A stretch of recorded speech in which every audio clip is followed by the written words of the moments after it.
neck. Also, but we are now on our 90th session. We are live now. Ooh. 10 more and we reach 100. Ariman, I've been thinking about this ring. Do you think wearing it's a good idea? It's kind of unnatural. Well, let's get out of the arena first and then talk about it. And he turns and just waves to the crowd. Well, I thought he said that it's been like 2 days since No, then. no, this session starts exactly after the end of our previous arena fight. Okay, cool. So I'm taking the item off of whichever of the leaders I take it from, and I will give a big bow to the crowd after Knight and I executed the 4 Sindori, and we'll just kind of lead everybody to the back.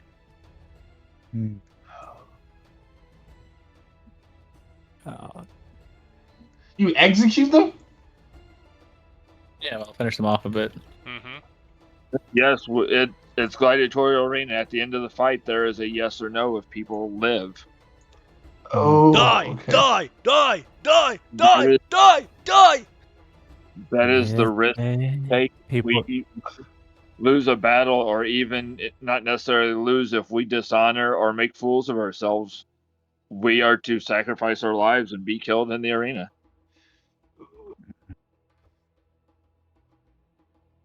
Yeah. Okay. Take pity on people. Yeah.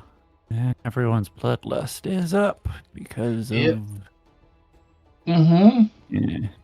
Getting back in here, can I tell if my little wager I made with Rob Vellin is still got her worked up? Yeah, but she's someone else came in to de-escalate it, so they're not fighting anymore. But yeah, oh, it wasn't going to be a fight. But I'm just got a grin. But I've actually taken one shiny copper piece and tucked it in my pocket so I can pay her off.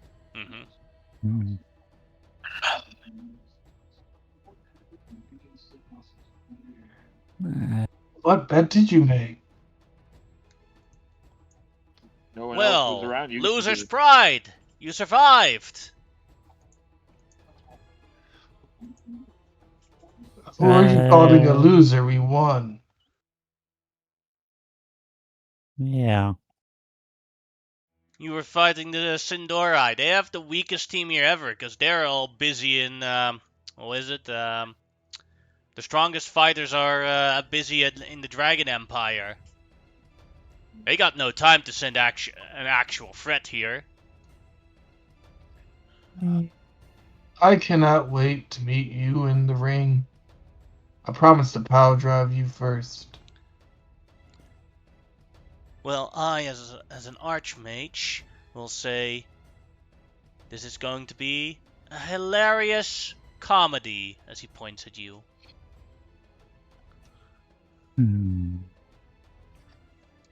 Is he like touching me as he points at me? He's pointing like at your nose, but like maybe if you like move forward, he could poke your nose or something. Like that time I dropped I spilled that drink on you at the party, and you ran away like a little bitch. Through the telepathic bond, remember, we're not to antagonize them. We're just here to do a job. So fun. Well, I can sum up my opinion about you. You, as he points again at Monster, and he's obviously casting a spell, and what you can see is that he casts a minor illusion on top of Monster's head to put a turd on top of it. Oh, hey, Draco, it's your mom.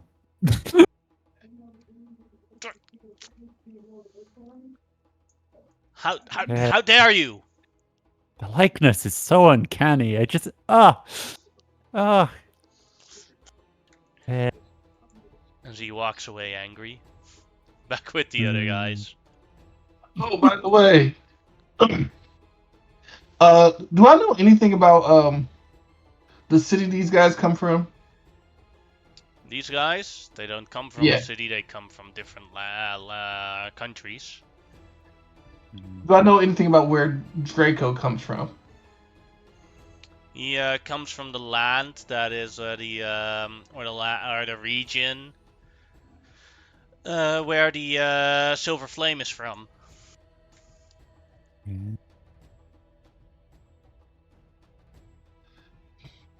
Hey, Draco. You already walked away, by the way. Oh no, okay. I was about to say, like, if he hadn't walked away, I was about to say something regarding his mother and the Silver Flame. But he walked away. So. Yeah. All right, let's go. You there, as Shavalen points at Ahriman. Yes, ma'am. And just ignoring the nobles like I've done before, just kind of hop the ring and go walking towards her. That was some nice bloodshed. Kudos. Appreciate that. It's a start. It can only get better from here. And I will let that aura kind of pulse that I have now and just kind of give her a wink. I want to, because I have a crazy idea. So far, I've only actually spoken to, like, now with her, 3 of these deities, but they've all had a powerful artifact of some sort. Mm-hmm. I want to look and see, like, if she has something she doesn't let loose of, or that she's always got with her, like her dagger, or... That's basically it. The only thing she really has on her, well, besides from her clothes, is her dagger. Alrighty, so... I... And one thing that you notice of the dagger, it's always dripping blood. Gotcha. I'm gonna have to take that off of her corpse. Yeah, and does she give off a... Is she alive, basically? I'll look at her with she's the alive. death. Okay. I wasn't sure if the gods like that gave off a similar essence or what.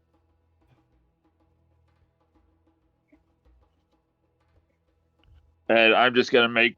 We're in this training area, but I'm gonna kind of make way back to, like, our little... But tell me, what is your secret?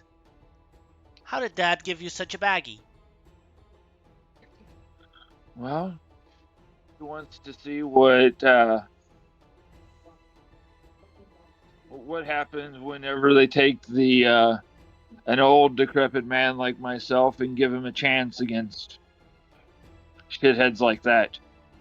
He knows you're gonna win. There's no way around that. But you're also not here to win. You're here to kill things. Mm-hmm. And what better way to kill than in sanctioned fights, where everyone can see the death, and it is completely legal according to the law. Exactly. It makes me excited. As she, like, licks her dagger, the blood off of her dagger. When you see the blood never stops. But the way that you do it, it's only a show to you. They don't cheer for you. They cheer for me. And I'm just going to turn and walk off. Through She the looks confused, like, huh? Through the telepathic bond, I'd say to her, but so what was that about it not antagonizing? Yeah. Not antagonizing them. I've been very vocal that I'm going to be killing a god here in a few days. The funny thing is, like, she looks, like, utterly confused. Yeah. Right. Huh? We should note that Ahriman looks like he's in his late 60s now. Yeah. Oh. Yeah. Did it suddenly change?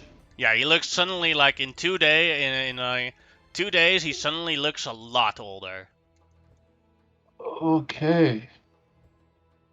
Well, I mean, it's all about. So, I hear this conversation. I look at what's her name, and see that she's confused. It's all about the showmanship, and I pull out the great sword, spin it around, and then have it flamed. and keep walking. As we leave, I lock eyes with Anakin and just make a disgusted face, like I've just looked at the ugliest thing in existence, and walk away. Joffrey says, "Hey Anakin, what was that about?" "Oh, she was obviously flirting with me." You And just hear even a smirk Joffrey, as I even pass by. Joffrey is laughing like.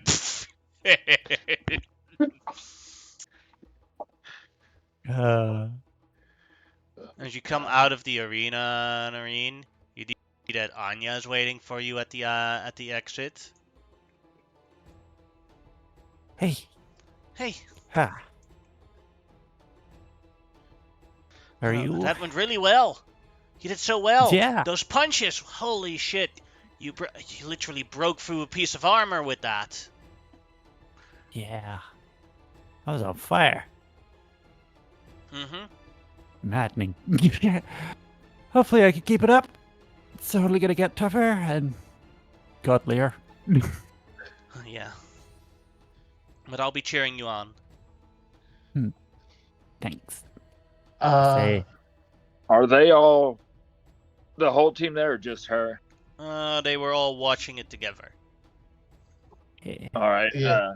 Not to interrupt the conversation, but we'll just kind of look at them and go, for our next fight, if I could talk to you and the rest of the ladies, I have a bit of some research that might help us all that I want done concerning, and he won't say the names, but he will look from where they're at directly in the direction of where the where the council Archons. would be. He's going to look in that direction. Shows that she gets the idea that he's got something up. She's not part of the mental bond, so he can't say anything. But give her the idea that he's trying to figure stuff out there as well. Yeah. Let's find out who the locals really back and who really runs that council, shall we? Sure thing. I just found a nice stick of shit stirring, and I'm going to put it to use. Yeah, I'll look at her team and just be like, tip my hat to them. And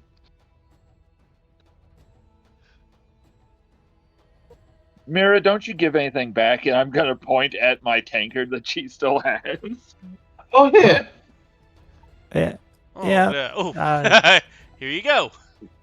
Yes. Well, luckily, and from my bag, I will produce an identical version. It's the tankard plenty, the common magic item, but it's got more dwarven runes on it. And this one's more your style. Oh, thank you.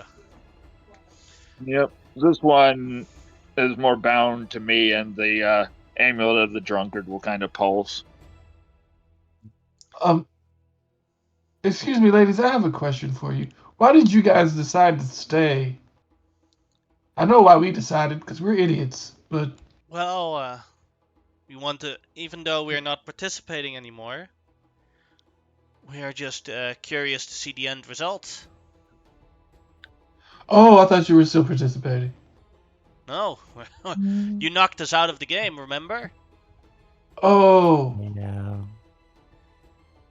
No, I don't Yeah, remember. most I'm fun I've sorry. had in a fight. Huh? Still the most fun I've had in a fight. I say, winking at Anya. I think that's the most fun you can have in or out of a fight. I'm pretty sure. Then I just keep walking. Right. Yeah, Noreen, you see someone in the crowd that you recognize.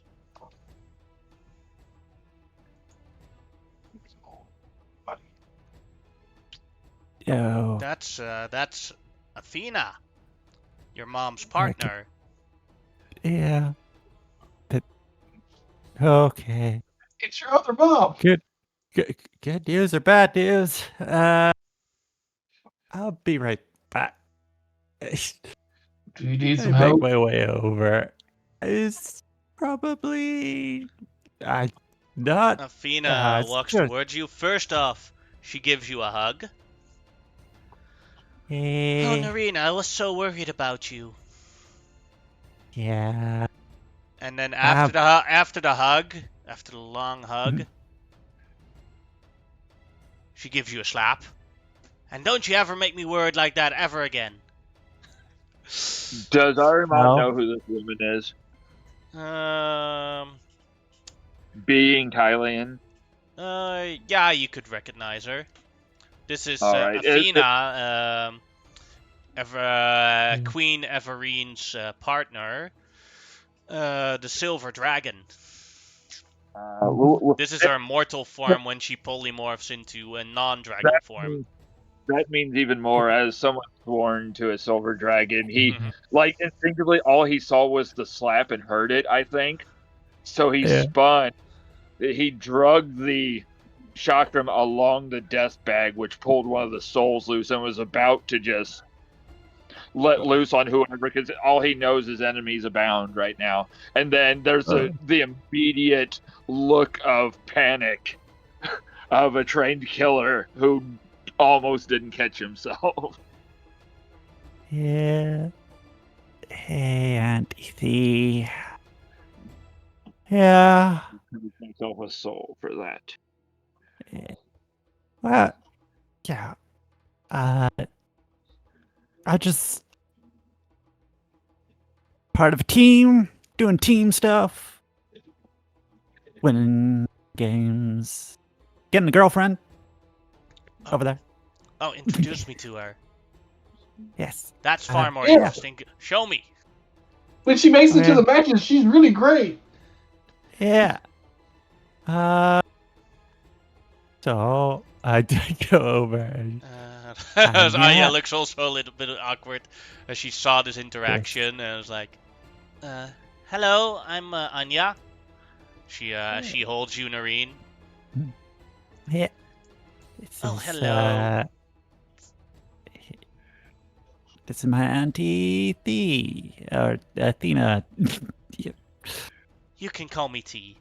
Don't worry about it. Yeah. Oh, and you Yeah. look gorgeous. That armor is fabulous on you. So it's shining. Mhm. You got good taste, Yeah. Nareen. Yeah, I do. I hope So- you two have. How did you guys meet? Well, it started at a party with a bunch of very rude nobles who I knocked about a bit with my wings, then spilled some drinks on, ultimately humiliated a bit and caused them to run away, and then we beat each other up in the ring. And they consummated their relationship in the ring. We did not do that. I That just raised was my later. eyebrow. I was pretty sure. You sure that wasn't in the ring? Yeah. Please, sir. As she puts like a finger on Monster's lip. I do not need to know the details of my daughter's personal encounters. Oh, okay. I'm sorry. Yeah. Also, I wouldn't do that in public. Nareen, you can do whatever you want when it comes to these things, but I'd rather not know. No judgment. I will love you no matter what. But thank you, but I didn't. Why are you spreading rumors of me? I say as I grab Monster. Just like by the Out of beard character. and start You shaking pulled him. down her pants, then she sat on your face. I'm pretty sure it's Never right. Wasn't. happened. That never happened. Didn't you grab her pants and then they got pulled down or something? And then No. she, No. No, that that did is not what happen. happened at all. oh, that might have been another game I was in. Okay, then I'm sorry. The only Push the pants silence. pulling that ever happened was you when you were fighting in the disc game against chat, and then you did Nah. that. Oh, okay. Okay, that's my More bad. class. I don't have a Archer is reputation as a remembering this drunkard, wrong. but I have more class. I swear. I swear. I might be remembering another match with. I'm sorry. Anyway, What? he just looks very confused at this point. Well, Do I it. think Anya, Nareen, today or tonight we should have dinner together. Yes. Yes. Can I invite the team? Sure thing. It'll be on my costs. I found this nice little restaurant further along the aisle, where there we could meet tonight. Cool. How many people can I Yeah. expect? I will quickly telepathically invite the team.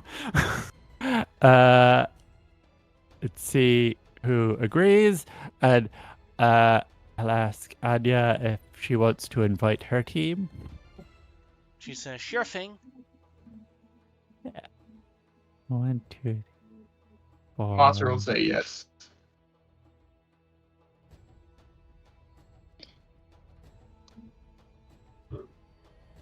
Nine, including myself, and also a robot dog.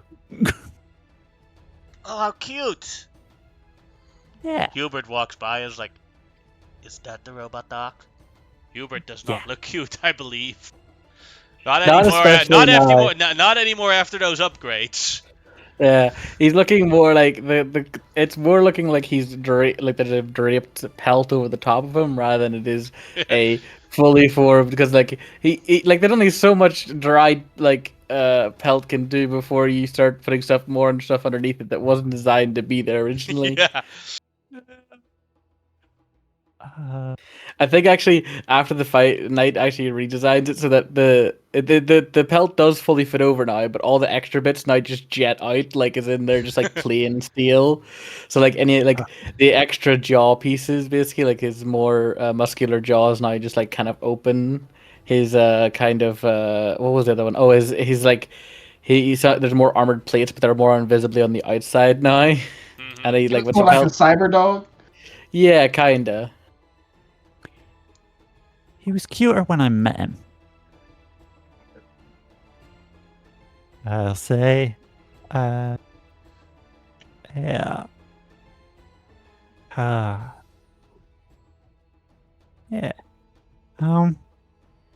So. You wouldn't happen to know anything about fighting murder deities? Alright, mine's just gonna walk off. Well, I don't know anything about fighting murder, specifically murder deities, but I do know a little thing about fighting gods. Oh. Yeah. There's one in the tournament. Oh. It's a potential problem. Are you in danger? Probably. Well, there is one thing that can be done. Mm. Are there any, should I join you in the battle? Are there any rules against that, or?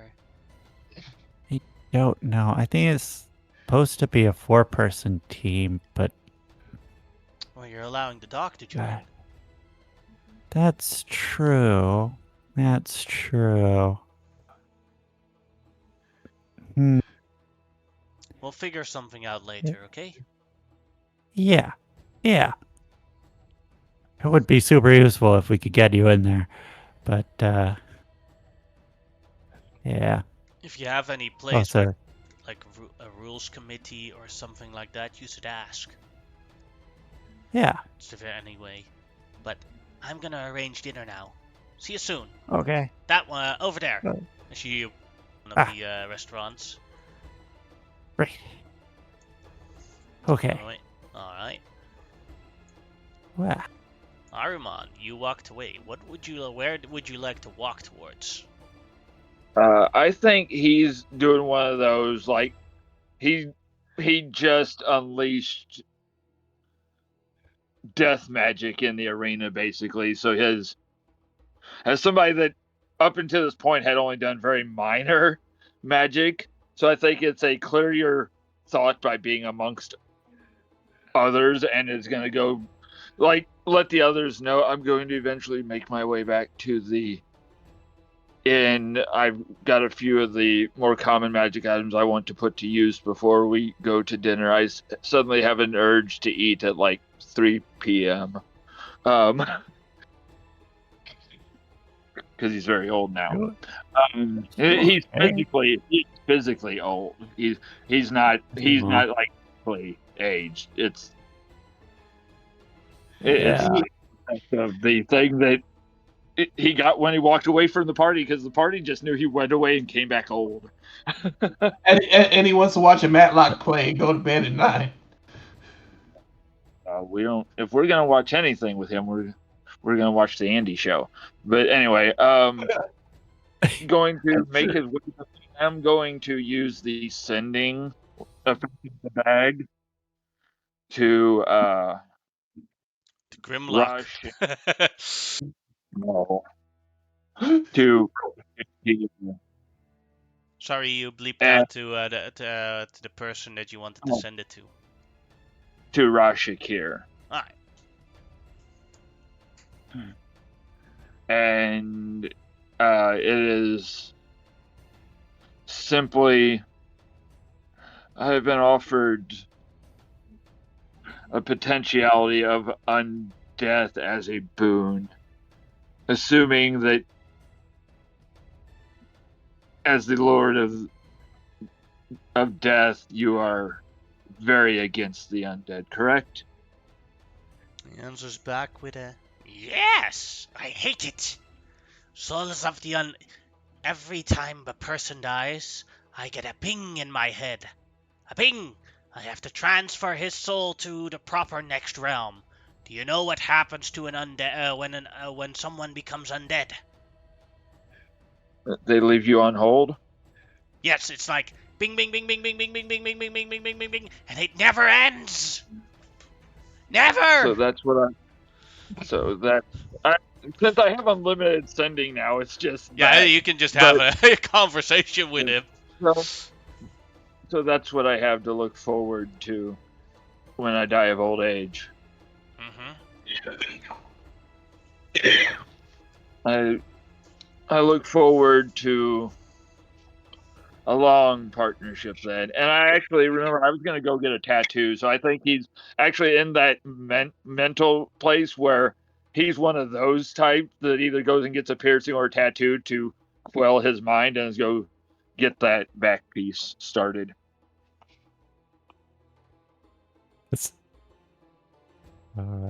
That's a really interesting implication. Because that basically means undead are basically in a constant state of dying. Oh, God.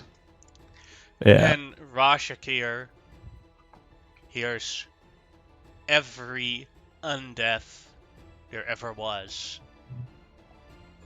That's why he hates them so much, because it's annoying as fuck. He's always having a conversation while constantly hearing ding ding ding ding ding ding ding ding ding ding ding ding ding ding ding ding. Jeez, no wonder he's so weird. He's probably gone insane like 5 times over, at least.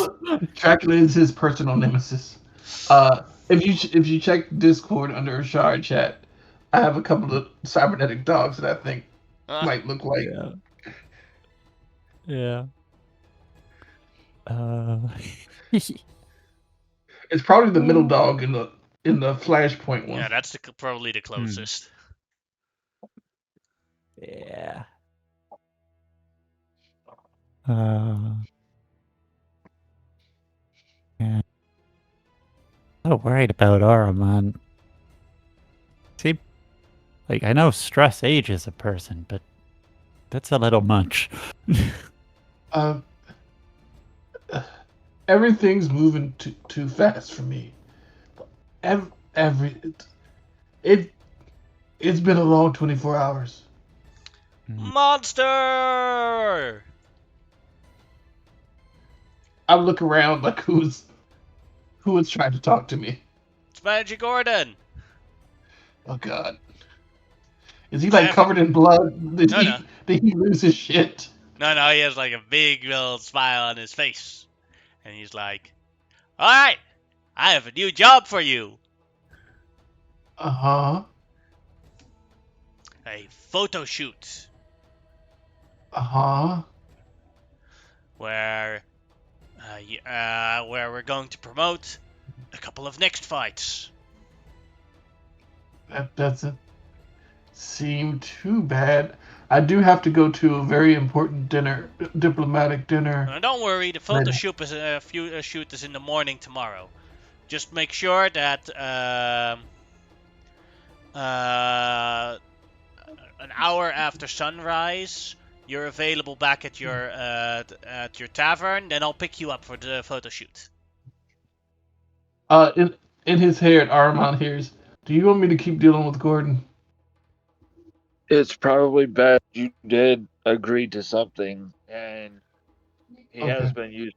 We found that there's a range on the effect of the rage from that because he was not affected. Okay. All right, sure. 9 tomorrow would meet you where? At your tavern, the Resurrection. Okay. Do I need to bring anyone with me? Nah. You don't have to bring anyone with you. Did that sound shady? Yeah, that sounded shady. Go ahead, make an insight check. Yeah, I was like, that worried me for some reason. Insight.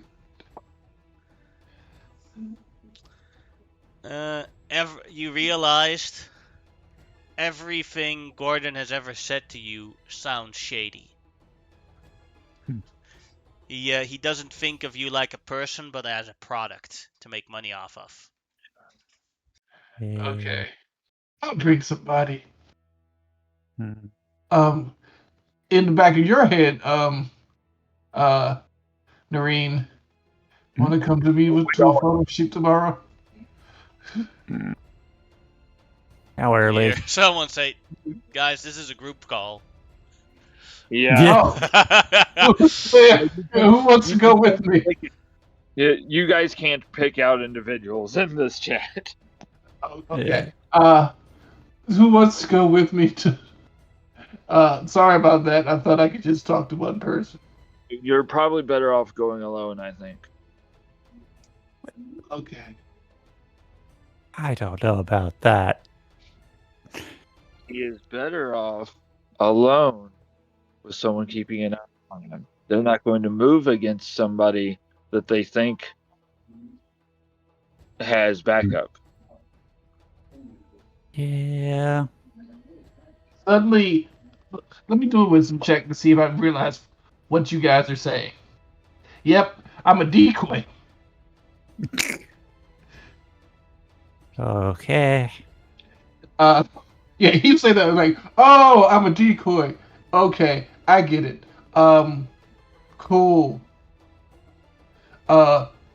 Next question. Ring. I don't think we should wear them, but if you say so, I'll wear it. I can't make you do anything that I'm not going to because undeath is against my creed and I have no use for it. But if someone else decides they want to, that's entirely on them. I see no harm. It's not a baneful thing to still exist. I don't know. It feels real unnatural. You do die in the arena, there is a very large 99% chance if you die in that arena, we won't be able to bring you back. Yeah, that's true, but I don't. I've always taken that chance every time I go in. So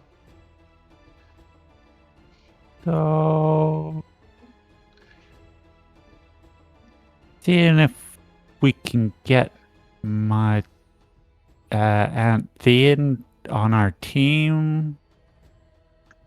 That would be against the rule. Yeah. We've already been told no additions, no subtractions, no substitutions. What if she was my mount? She is a dragon. She unfortunately was not registered like Hubert was. Okay. Probably for the best. I can look into a few things because there may be a rule on summoned beings, but we will see. The last mages we fought didn't get a chance to do much. Yeah. Knight, is there anything you would like to do in the city?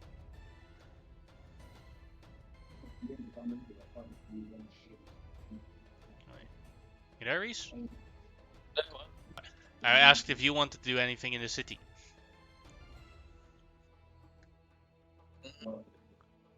I don't think so. Like, Knight's kind of just happy enough, like tinkering away at Hubert and stuff, and just existing. He'll interact with anybody he interacts with him, but he's like overall just happy in his own space. Alright.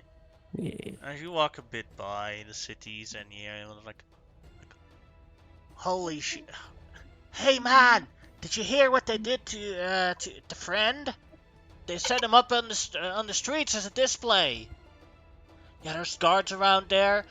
Shah Valen wanted to show everyone what she does to her enemies. Is Knight hearing this, or just and people in general? Well, there's like there's different people saying it, but Knight is the first one that hears it. Oh, Knight's like, ooh, I must go see, and starts to walk off towards the display. Alright. The streets of the White City, as you see there, Friend's body, the little mongoose is gone, but they turned his Shah Valen, turned his jaw into a can opener. So people like pass by and like open. Next. Like, what do you call it? Knight is kind of upset by this, not because of disrespected friend, but because he's like, those are perfectly good mechanical parts being wasted on a mechanical can opener, and That's he a will perfectly message. jaw. Yeah, he will message Ariman on the location of this area and goes, "Hey Ariman, there's like that's right, I'm doing a weird voice. I don't know, whatever. Ariman, there's like I think I found friend's body currently being used as a can opener on the streets, currently guarded by Chavalin's undead." Yeah, I figured she was going to be making presence known of those, and probably that Elephantier team. So I know you're gonna want the pieces, but we'll have to wait till. Just remember where it's at. Maybe I can make a move at sundown, or when she's distracted during the fights. Like marks this down on like a map that he's been like there's been maps of the city, but he's made his own map as well, and he just then walks off. All right.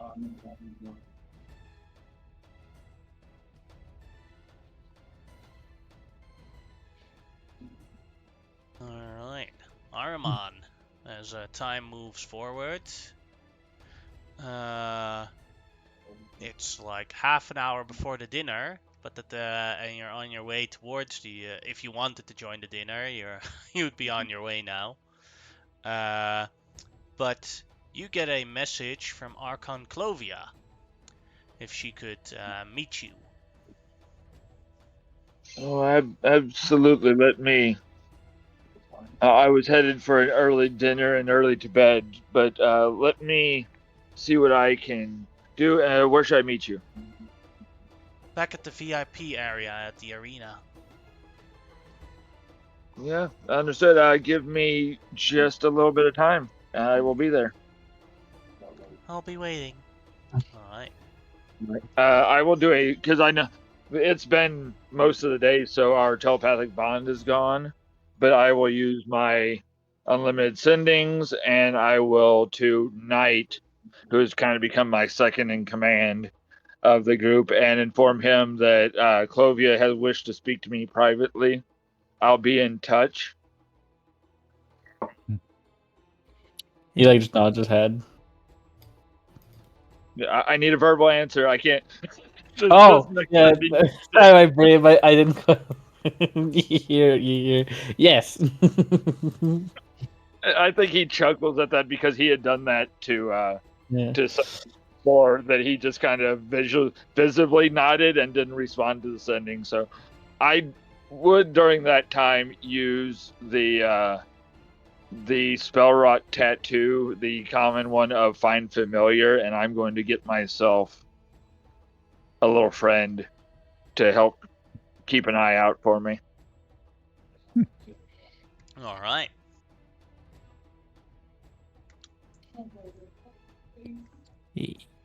At the dinner, there's this is a shop where they have a lot of Huanin food, and there's a lot of rice and noodles, and the main thing that they have here as their delicacy is roasted duck, which they cut up in like little pieces, and then there's like special sauces where you can put like where you have to eat with chopsticks here, and you can put the duck into a special sauce and then take a bite of the piece of duck. Monster is wearing his fancy clothes. Yeah. I'm wearing my fancy clothes also, and looking like a complete child trying to use the chopsticks and failing. Yeah, for everyone that wants to see how good they are at chopsticks, go ahead and roll a sleight of hand check.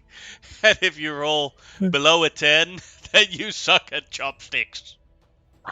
I'm not to roll this. I'm just gonna, because I said it. I've already failed. Natural one. I'm not even gonna roll. Natural one, that's a 31. This is just a dex check, right? Sleight of hand. Sleight of hand. Oh, I'm actually don't completely suck at that. 10. I'm okay. You're good. Armand is good too. When he's there, he is very good at this, but he's Anya sucks at it. How does this work? Ow, don't poke me with them. Ow. Vanti also sucks at it. Knight's able to figure it out. Yeah.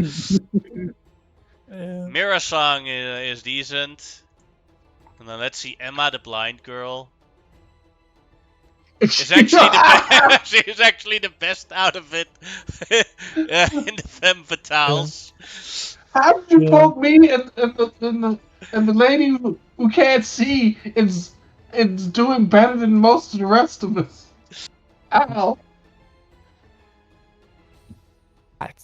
Yeah. He says that and looks around and is like, oh, I meant, ow. I'm sorry. Haha. I've just got a chopstick in each hand trying.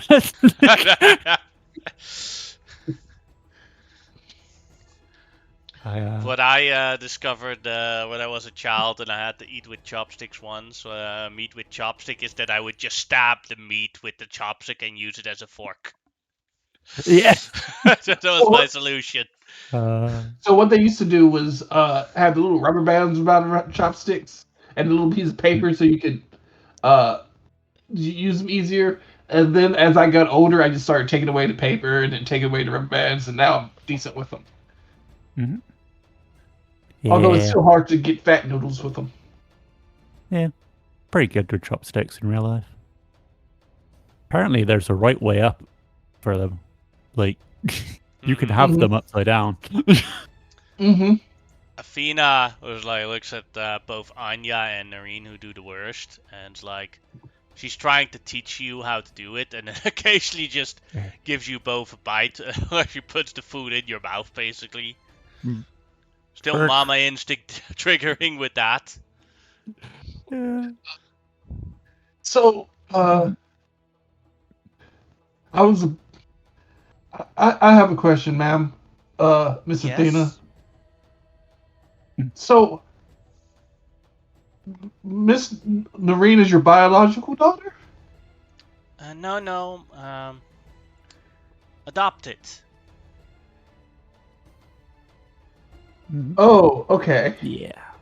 She is my partner's daughter. Yeah. Ah. Yeah. So when did she have you?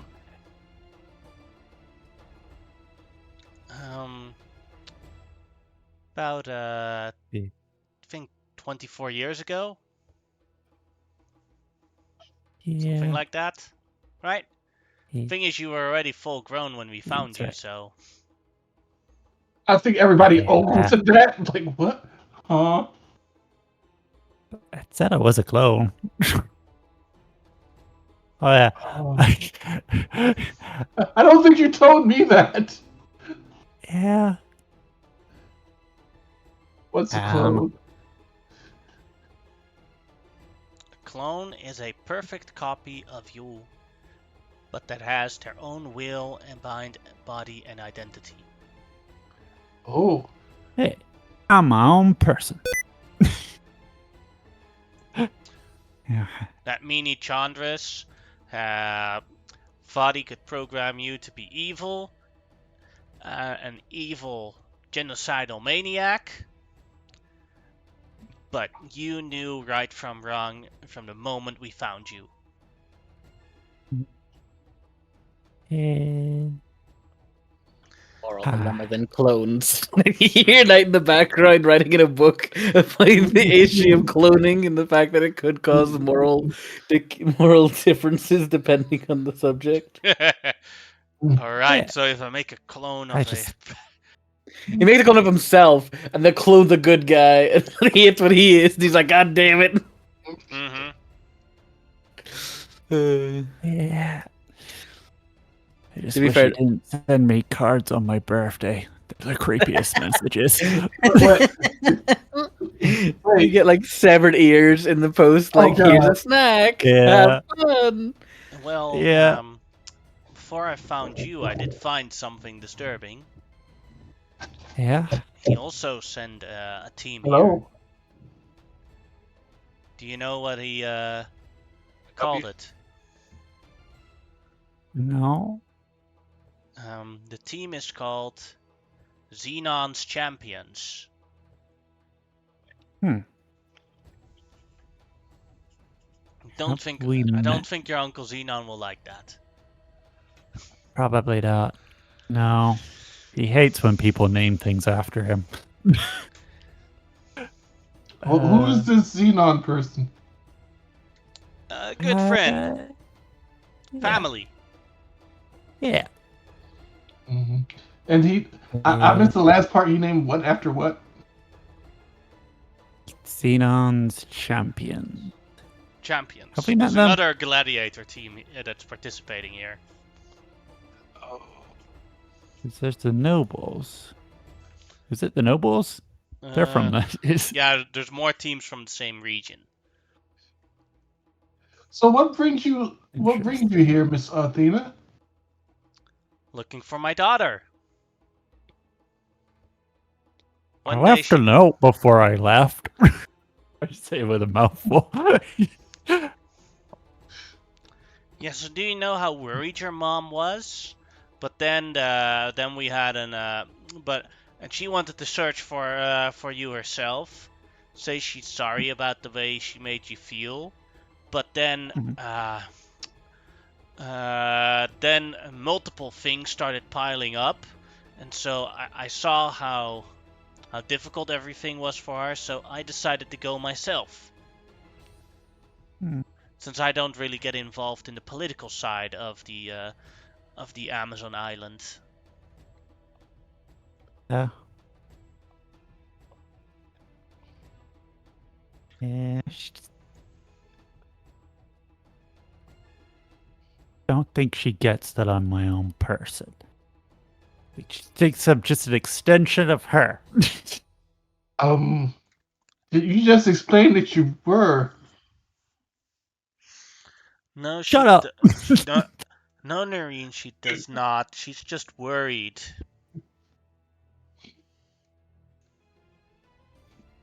Oh. Oh, also, so She hasn't seen her parents in a very long time, and she wants to maximize the time spent with you. Only because of her position as queen, her time is limited, and you get the situation we're in now. Yeah. I guess. so Noreen looks just like her mother. Yeah. Yeah. So Like she's done a good job of styling herself different. It's all So- the so- makeup and clothing make her look different. So your mother must be very beautiful. Yeah. Yeah. That is me complimenting you. All right. Wow. As Yeah. dinner moves on and becomes later, Armand, the dinner is over. What would you like to do? Then it's I was gonna, after I got my little companion summoned, I'm going to go to that meeting. All right.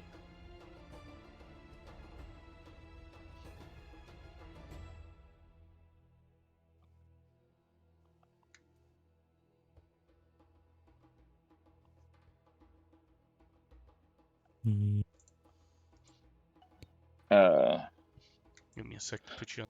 What time of day is it? Sorry? What time of day is it now? I think 8 o'clock in the evening. Right. Just in case, Xanathra will re-up the death ward before I go. Mm-hmm.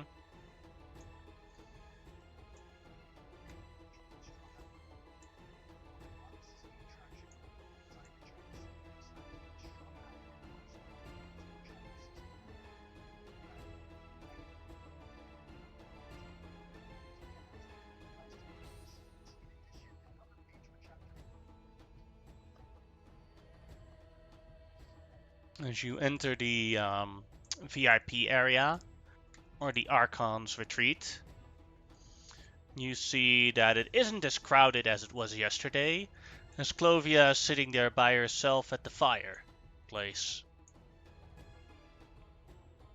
Sorry, it took a bit. One of my recruits made obligations for the rest of us. Don't worry, take a seat. All right. And, well, once again, like he did before, not right next to her, but just a little bit to the side over here, so that they have a little space between them.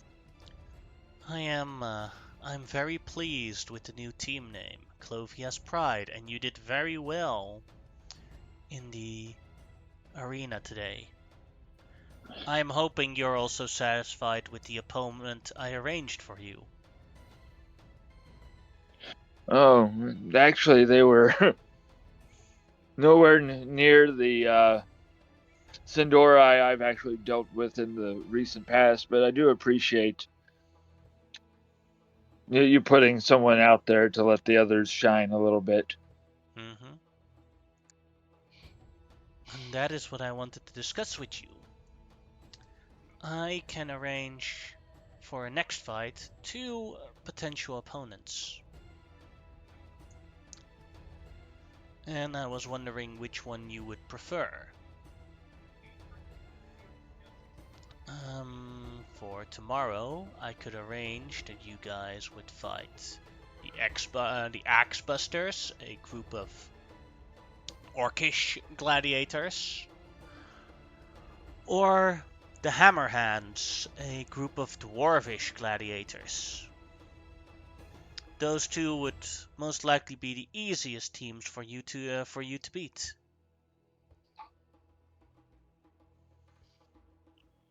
Of course, if you pick neither, then it will just be a surprise about what shows up. That'll be up to the other Archons in terms of what kind of fights we have. Well, are you able to tell me at least, if there's any of the teams looking to get in against us?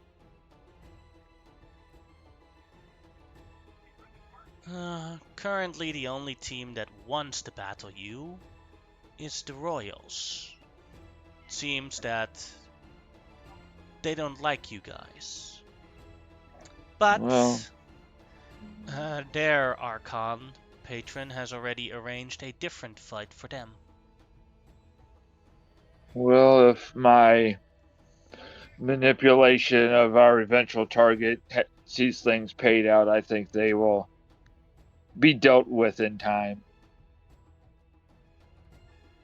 Well, as I personally have no ties to either of these groups, assuming I have seen them fight, of the orcs and the dwarves, are they both up close and personal, like they're...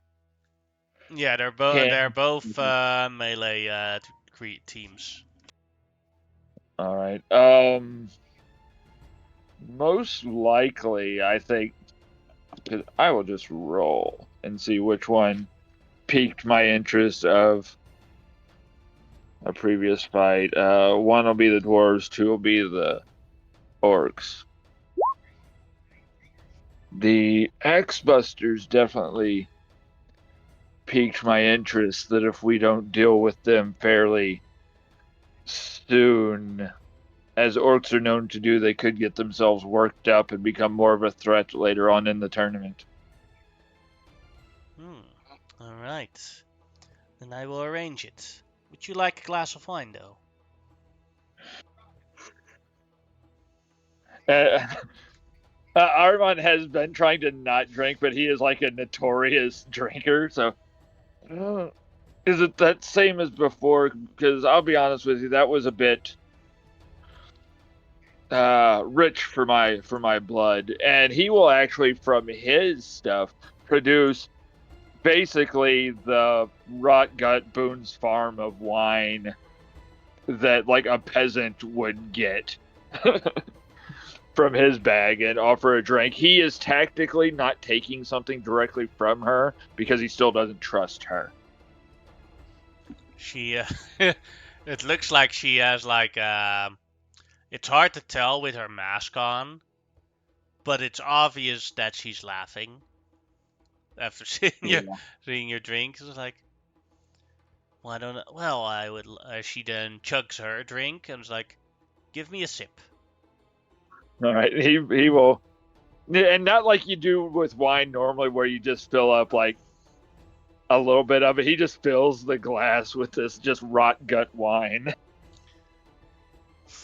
Well, that's a bit much, but okay. It's a fine vintage. I believe around 7 days old. Well, 2 to 7 days. So she like wants to ching your drink and then take a sip. He doesn't even have it in a cup. He just tings the bottle. He has went full relaxed now as far as that goes, but it's still kind of on guard with it being just them.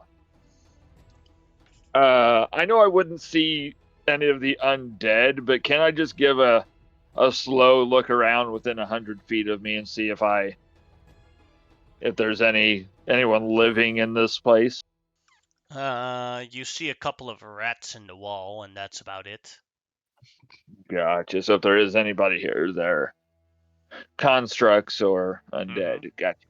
Yeah, I think unless things get forced or anything, he will just be casual with her. And so, I'll be frank, is your eventual goal to be the only Archon, or does the Council have its benefits? The Council does have its benefit, but we haven't had one for a long time.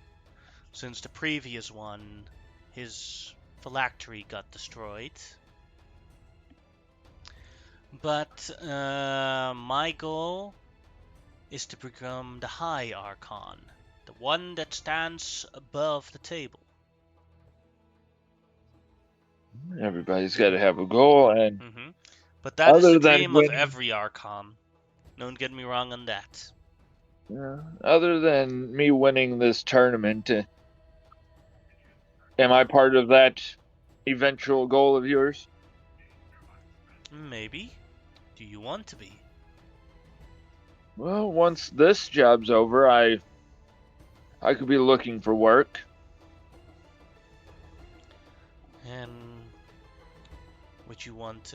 Do you need money, or is there something else that you desire as payment for your work? Well, let's see. Once I deal with, you know who, and go from there. I'm starting to get a feel for this. Dealing with the divide, finding something more powerful than you and hunting it down. Perhaps there are others out there that need a bit of correcting. There are many that need correcting. So many.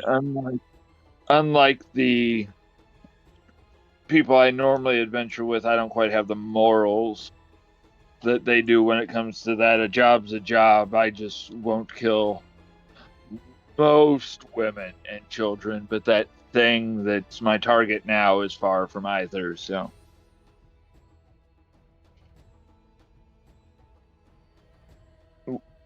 What can you tell me about? I know she carries a powerful artifact with her. Have you had any look into that? Oh, you mean the bloody dagger, her personal He was about to, artifact. because I myself was about to call it the blood dagger too. So I think he mouths it as she says it, and then realizes he caught on. Exactly. Well, I don't know what the effects are of it, but I know clearly that it is her favorite weapon. Yeah. I do know that she's not without it, and somebody's going to have to deal with that come the fight. Because as good as even the monster is, if she gets in on him, he's toast. Well, you need to make him stronger, more powerful, upgrade him. Mm-hmm. That's the plan, and you have given us the proper means to do so. But since we're negotiating, and I will just put everything out on the table, if you have any other powerful magic or whatnot that would help them, not necessarily myself, I'm fairly overloaded when it comes to that. If you have anything that would particularly help somebody take a hit or more, not necessarily for him, but for the princess. That's Not in one the short conversation. term, at least. You did provide something, but unfortunately, I don't think any but Knight will be making use of your gift. Although I do appreciate it and will hold on to it. It will come in handy in time, as all things do. But I grow tired because the sun's almost down. I will inform my team of part of what was said here, assuming that all things that need to stay between us will do so. And I will, once I at least have somewhat of a plan of how to deal with someone, if your gracious personage could be part of that I will let you know, but as of right now, I'm just going to try to take her head off. And he's going to stand up, chug what's left of the wine, stumble a little bit, and Then go you to... see a large amount of guards enter the VIP room as you're about to leave, with 3 different Archons escorting them. Archon Marcus, Archon Juventus, and Archon Tullius. And Tullius was the one I met before. Mm-hmm. Just, I think this is the time he's got to get defensive, just kind of not directly standing in front of her, but keeping where he can watch out, basically through the familiar. The winged snake is like coiled around his shoulder a little bit, watching her, and he's watching them. Just kind of doing one of those assuming he's about to get murdered. He's looking through options. Archon Clovia. Yes. You are under arrest for the murder of Archon Fabian. And she looks like a bit confused. Is like, no, I wasn't. I was here with Aruman. We were talking about, I was waiting for him here. And we were talking about our future plans in the arena. Aruman, as one of Archon Tullius says, can you confirm that you've been here the entire time until from 6 o'clock till now? Where was I at 6? Was I at the dinner? You were at dinner, yes. Can I make an insight check on her? I want to see if she's panicking and scrambling, or... Sure thing. Basically, however she's reacting is how I will go from there. Make sure that I'm rolling to everybody. So insight, boom. She looks very worried and panicked.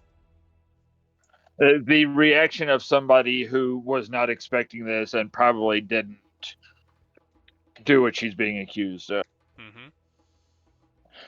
I went and purchased this fine bottle of wine, and I show them the freshly stamped, not even cork, but like bottle cap. And then they look disgust at it. I've been here since and he'll kind of squint his old blue eyes now and look around. I might have been even before 6. I went and priced a tattoo and then came right here. You sent the magical spell to me here, and I will actually use the cantrip Encode Thoughts, where I can show somebody a memory, and I'm going to show the memory of me getting the message at that time of day. I'm bullshitting them, but I'm using this as a bullshit of when she sent me the message.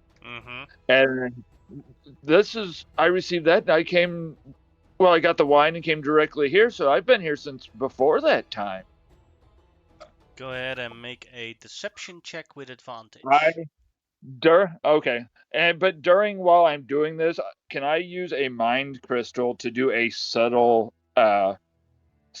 guidance to myself? Sure. It's a waste of a mind crystal, but it might help. And obviously deception. Let me find my guidance. And you said add advantage. 37. All right. Yeah, they look at each other and like, all right. Then for now, Archon Clovia, you are not under arrest. Your alibi for now checks out. Gentlemen, if you wish, as one of her stewards, I will offer to also, for the grace of the council, stand at her side so that she chooses not to escape as well, if that is appropriate to everyone. Go ahead and make another either persuasion or deception check. All right. But this time with disadvantage. Okay. Disadvantage. Ben, this is persuasion because he wants to stay at her side because he's convinced she didn't do it, but you can have people do stuff.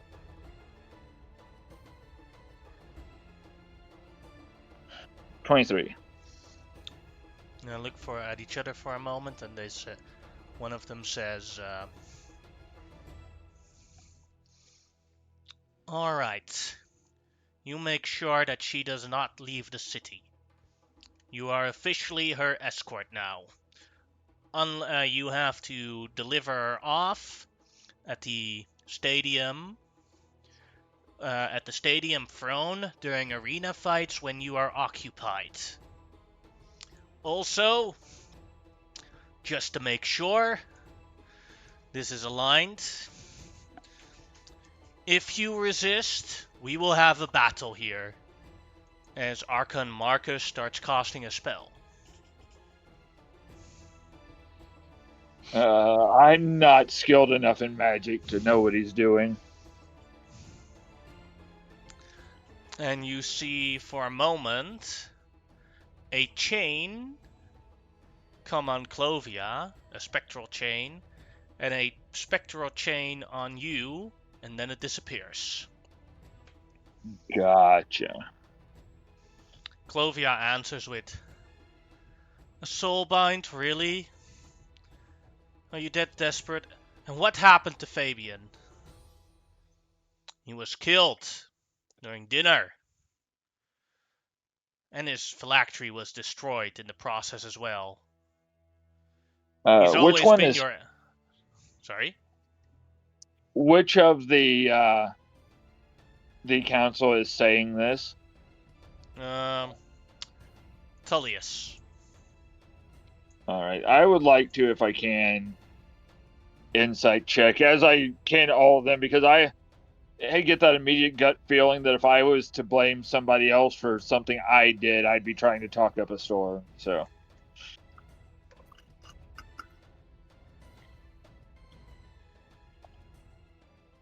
Oh, they seem to be honest about this. They're actually pretty scared. Okay. All three of them. I get the feeling that the four of the, was it 7? Let me check. I can't remember how many. I've got it written down somewhere. How many council members there 6. were?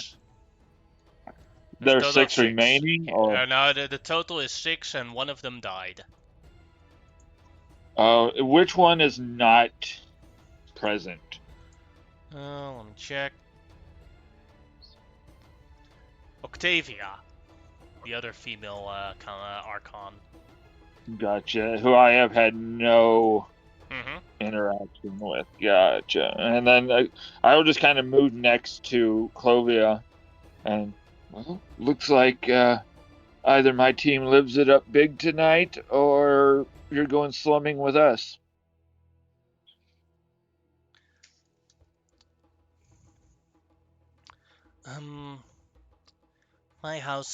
My tower is not appropriate for guests.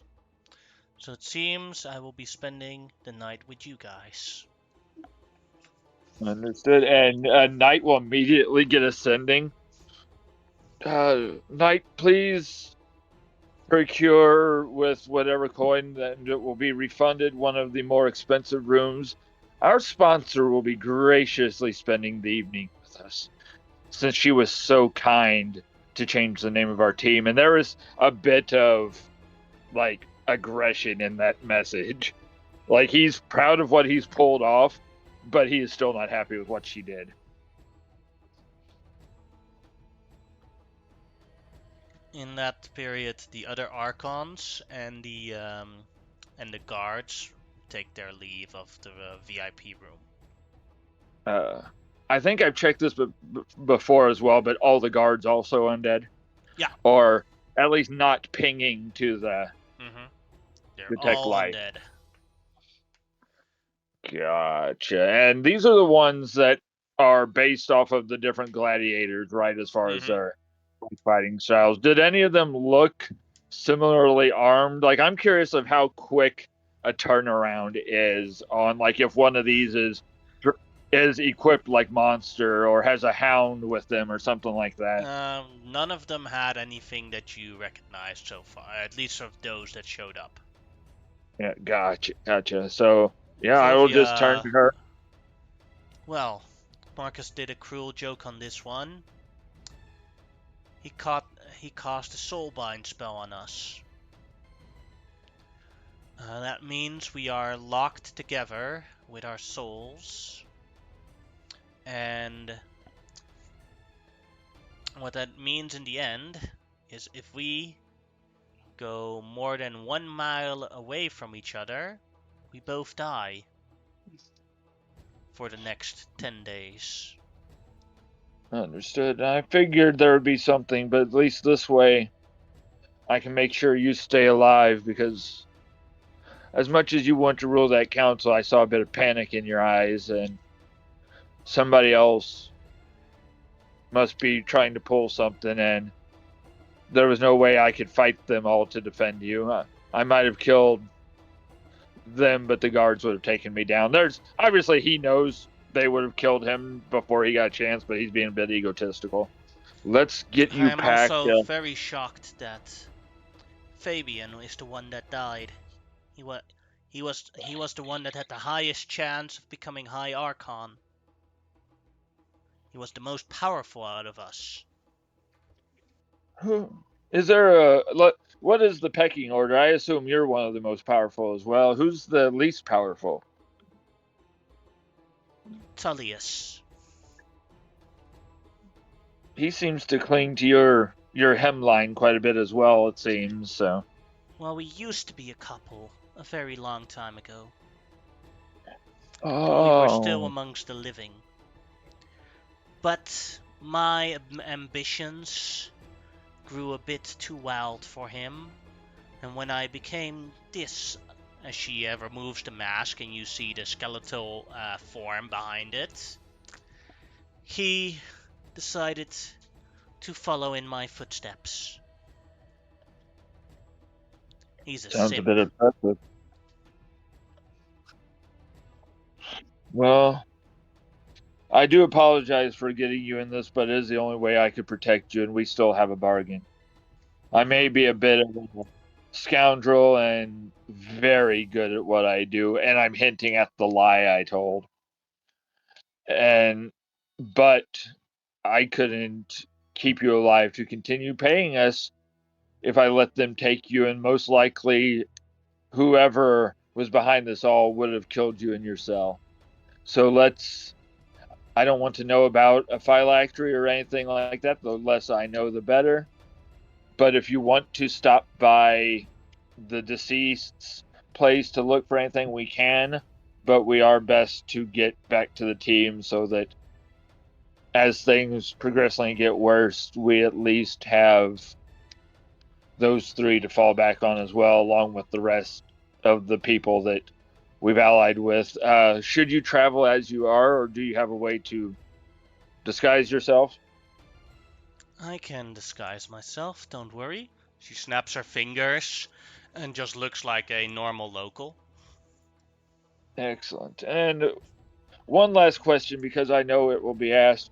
And this is as we're packing up stuff right before we'll cut to the next scene. What are the rules of someone bringing, say, a magical mount into the arena? Well, that depends on the magical mount. If it's just your if it's just like your personal mount, and you can prove to the Archons that it is your personal mount, they will have a vote, and then it'll either be approved or deapproved. What about if, say, someone had, I don't know, a wyvern or a manticore or, say, a dragon as a mount that was not necessarily bound to them but bound to their family? Does that not count? Well, I guess you could borrow a mount like that. Well, it would depend on the intellect of the creature. If it is simply a war beast, you can get away with it. But if it's an intelligent creature, it then counts as another participant. So if you have a creature that is intelligent, you just have to convince the council that it is not intelligent, and then it would be approved.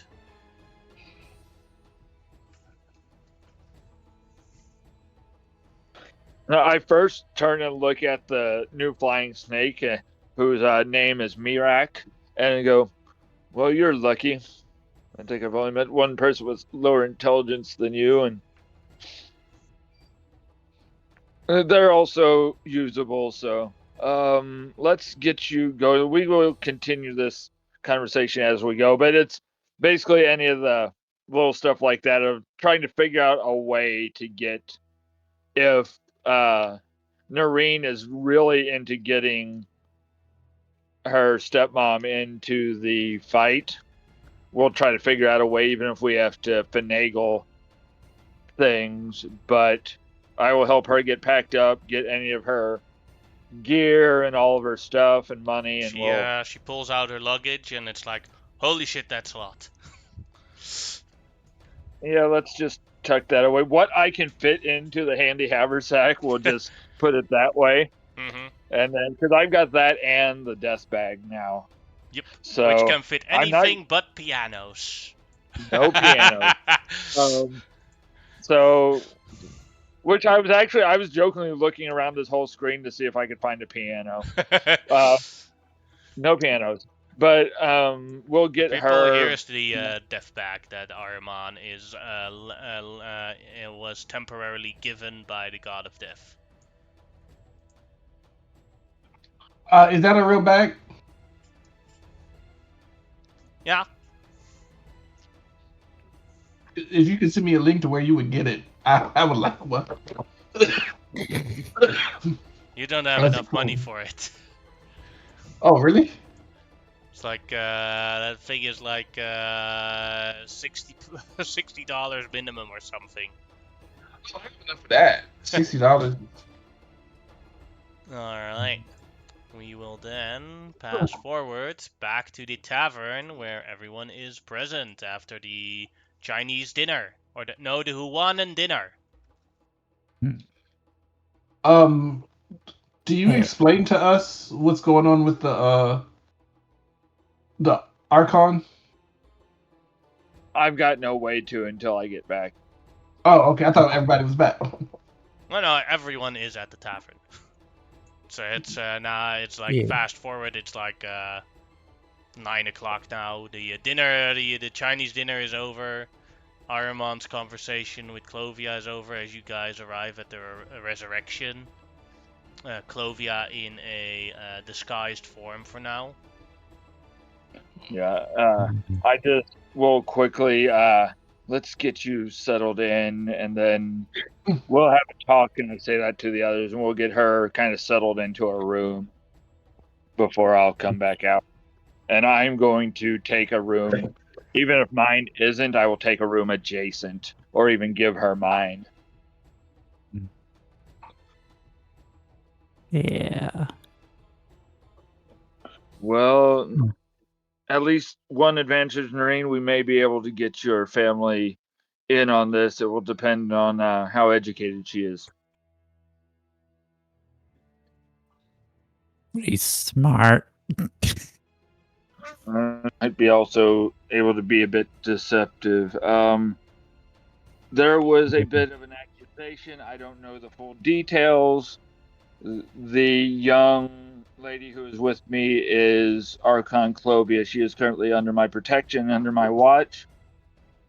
Yeah. Someone murdered another member of the council, and she was accused, but her alibi was found to be fitting. I myself was able to help with it, and until further notice, she will be staying with us because anything that could potentially happen to her could happen to all of us now. We've went from this being a simple tournament to dealing with an unruly child to now there being a war amongst the council, and because we are sponsored by her, we might be involved, although I do not know yet how. I've worked as a bodyguard before. Some security suggestions. Somebody should stay in the room with her, and there should be somebody outside of the room. She's being watched. She's good. Okay. Yeah.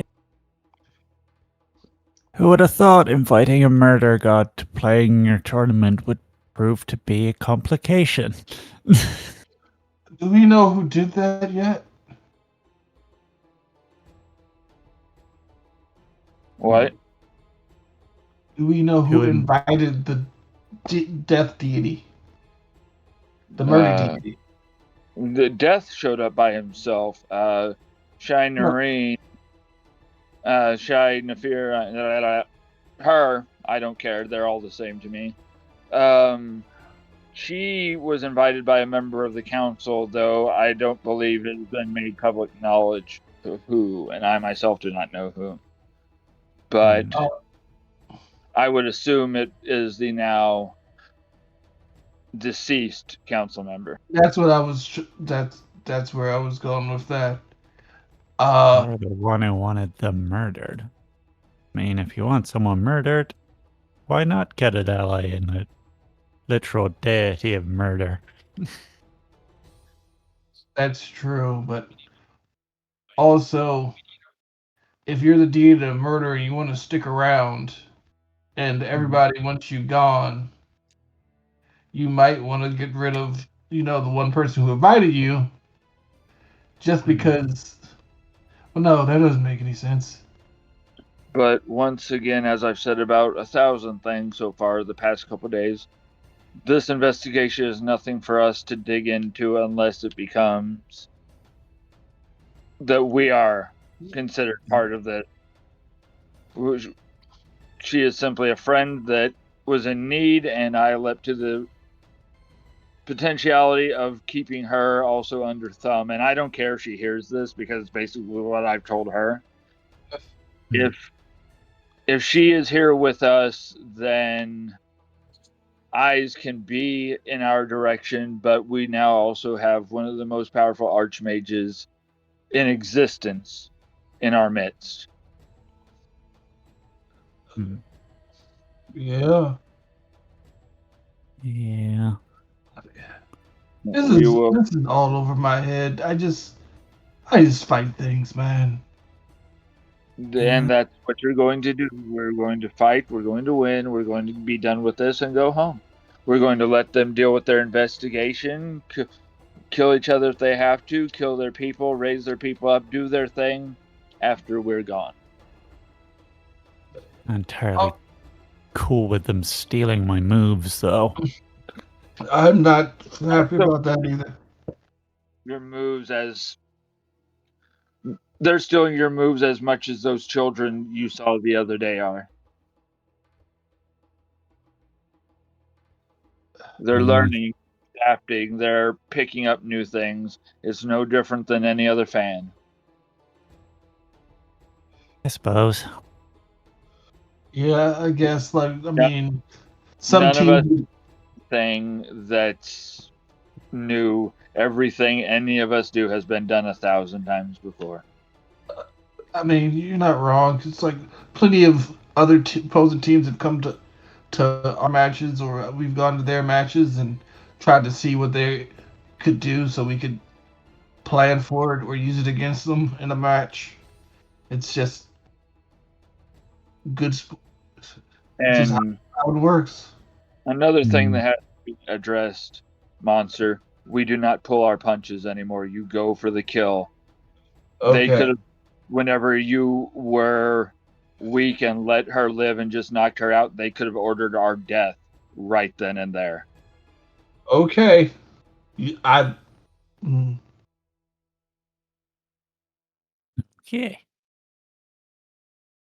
Okay.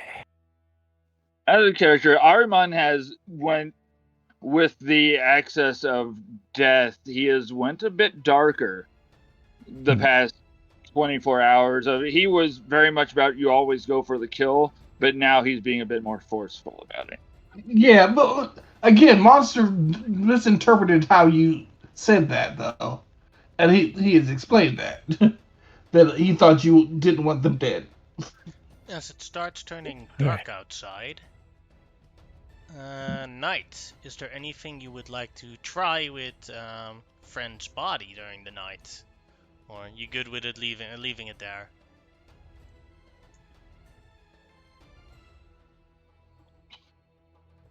Reese? Yeah, what? It's getting pretty dark outside. Would you want to do anything with friend's body, or? Oh. Let me see.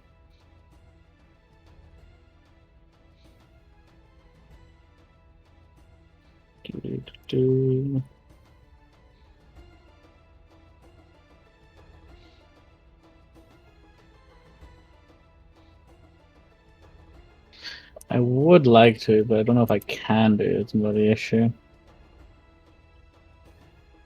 You can just kill the guards and take the body. But you say that, but I did see that motherfucking Death Knight sitting there, like I probably could kill some fucking, what do they call it? I can't remember the other ones are, but I know what they are. Deathlocks. I could kill some Deathlocks probably by myself, but killing a Death Knight by myself, unless Araman was willing to help me, I wouldn't be very confident in being able to kill them.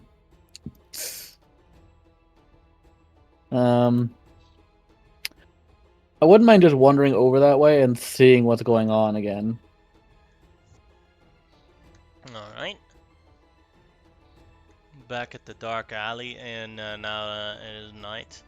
You see friend's body, and like his head is a can opener, and now like his hand, it has like a sort of twitch in it. His hands are now shoe polishers. Oh.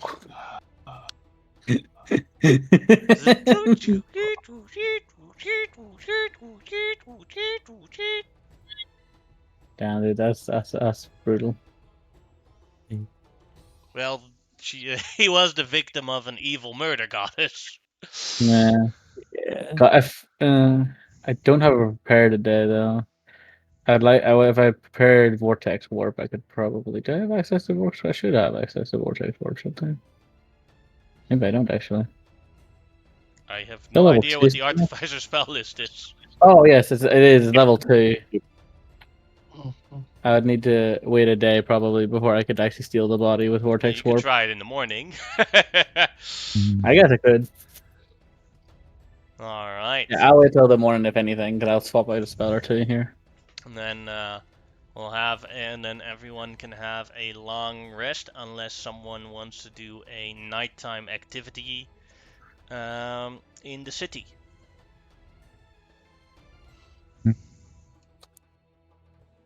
Anything I want to do at night? Sneak over to Anya's tavern and sleep there. I mean, I probably go for a bit of a flight, get an aerial bird's eye view of the town, keep a bit of an eye on it for a bit before heading to bed, but... And we've established that Arman is a early sleeper now. Yeah. Probably he wears his pants up to his chest. As the evening passes, it is a new day. A new morning. I'm going to be swapping out attunements, going to the new cloak from my mantle.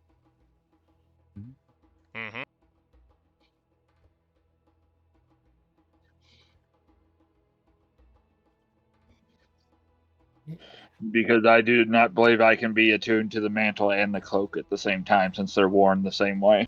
Yep. Well, you can be attuned to them both, but you can't be wearing them both at the same time. Yeah, I I have a question about didn't we get a belt of giant strength or something? We did, but it's gone. Armand gave it back to the femme fatales. We had no use of it.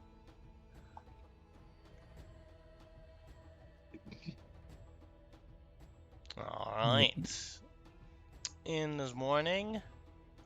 Night, would you like to try and the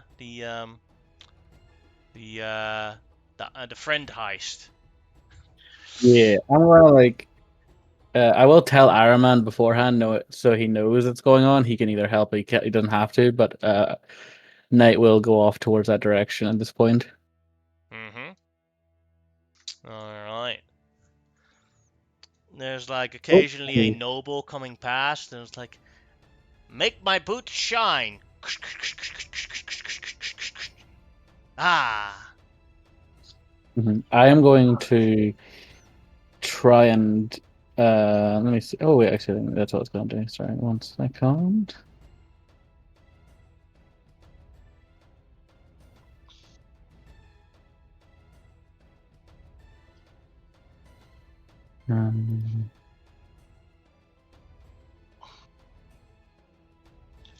Do your duty, shine my booties.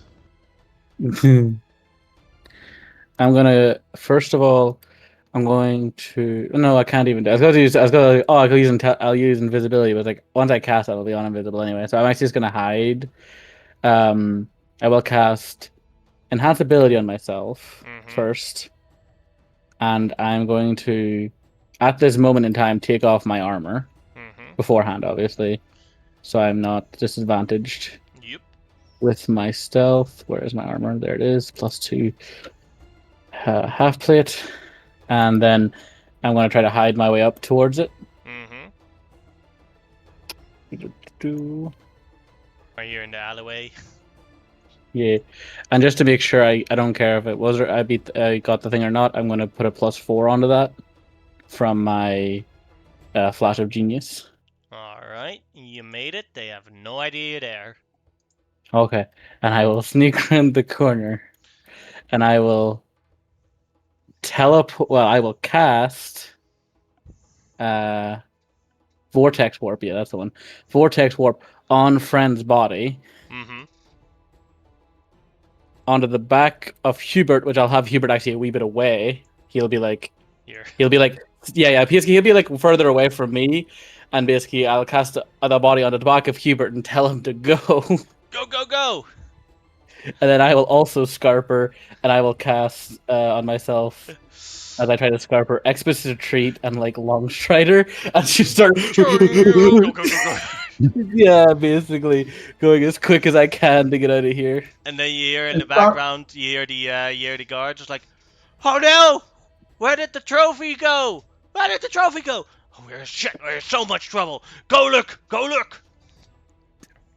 And Scarper is such a British Irish thing to say.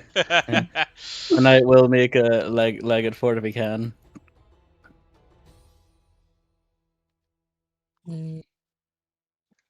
Then as music with spell slots. So that's 2 level 1s, level 2, 2 level 2. So 2 level 1s and 2 level 2s I had to use in that particular scenario. I come back as everyone is still eating their breakfast at the resurrection with Friend's body. Yeah, see, I'd come in mostly stripped down. Again, just coming in, and goes like, he says like, "Nobody say a thing. You didn't see anything." And then Knight runs towards his bedroom with Hubert's. And the funniest thing is, Friend's arms that are polishing never stop polishing. So he's like, it looks like he's rubbing, giving Hubert a belly rub. For some reason, Hubert's belly is now very, very black. Oh yeah, all the redness is black because he has the thing. And this is the first time we've seen Knight actually like show emotion. Like no one saw anything. He just yeah. Like I mean, he really wants these bodies. They're really valuable to him. But so here's the thing. Black Monster wants the body of Sylvie, and just her body to give her a proper burial. So You mean Saber? that might, yeah, Saber. Yeah. Yeah. Oh, Knight will go like. I mean, he wasn't too attached because it's like it was pretty much a one night stand, but still. That's fair. Yeah. But Knight will basically go over to the bedroom and go, "Oh yes, so many parts." I hope I'm not outside the bedroom here. It's like, oh yeah. Arimon's just gonna follow up and give a quick knock. I'm not decent. I know. And then you just get the I don't care. Okay, get ready for all of this. And he opens the door for you, and it's him in like just a loincloth because he took off all his heavy armor besides obviously his helmet to make sure he could run as quick as he could, and just him standing there with a friend's body splayed on the bed with its arms pumping back and forth. He said, this was not my doing. I will just walk in, close the door, and all the others will hear as well. It looks like I'm overdressed. And the sound as the door opens is still. As the arms are still moving. I like robots, but not that much. in Draconic, I will just lean down. I don't care why or anything. As agreed, the parts are yours. I just came in to see if, as per our agreement, any gear was left on him. I highly doubt there was. But also, who do I need to lie to? Well, it was. I kind of got away pretty scot-free. I'm doing the wrong voice, but hey, whatever. This. I'm gonna say this is a different personality because I'm gonna say he just switches personalities because he kind of is a fucking like a borderline personality disorder person at this point. It's basically like, okay, so there was nobody really seen me. The guards didn't see me. I just cast a spell and ran for it. We are in a city ran by some of the most powerful mages in existence. You've got a point there, boss, but I think I got away for the most part. Yeah. Just if anybody asks, I was here, and there was definitely no robot bodies in this room. Besides that one, Hubert. I do suggest I will try to find out when our fight is. You do your best to get. I never thought I'd say this. Get friend in Hubert as quick as you can. I will. Thank you. All right, man. Hey, not my circus, not my monkey. And I will just turn and walk back out, assuming all of Friend's gear was gone. Correct. Mm-hmm. All right. I thought the same way with his monkey. Alright, Knight. So, I'll set a DC here, then what would be, we'll say Tinkering Tools check or Arcana, your choice. I will do Tinkering Tools, and I will enhance ability myself for this one. Yes. And so, you're at a race to the clock if you want to upgrade Hubert fast enough, so it's not a question of if you succeed, it's just a question of if you do it fast enough. And you can get 2 Hubert upgrades for this. If you roll a 18 or higher, you'll do 1. Okay, but I will add my Flash of Genius to that as well. So make it so I do get at least guidance as well. Will you give me a guidance? If I know what you're doing and have time to stand there and give you a couple guidances, I absolutely will, because somebody needs to be watching the door. I'm watching you, so you... Yeah. Can I get the guidance on that as well, DM, or no? Sure thing. Okay. An extra 3, so that would get me up to a 21. Alright. That gives you enough time to do 1 upgrade on Hubert. But there's still, basically, you can still do a second upgrade, only you don't have enough time before the next match starts. That's alright, I'll just have to do it after. What would you like to upgrade on Hubert? Oh yeah, I can just choose, can't I? One upgrade. Can I increase his HP? Yeah. Yeah, I'll do that. Let's see. Then,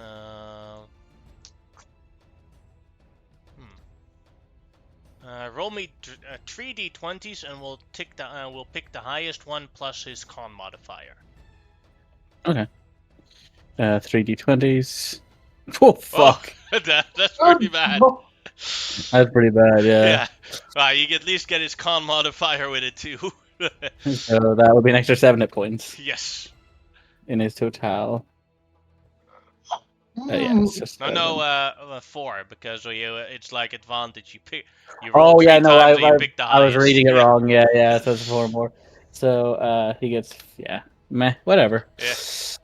Easy I thought I was whoopee. being generous with 3d20s, but I know. To be fair, you kind of were. It was just the fact that as soon as you said roll for it, I was like, this is gonna be one of those ones where I get bad.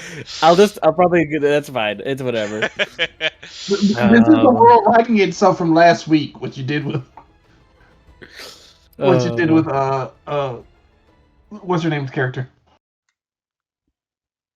Monkey's characters. Yeah, Monkey's character. This is the Oh, yeah, world well, liking itself. I wish it wasn't, but it wasn't me who rolled those. But yeah, that's fine. Hubert now has slightly more hit points.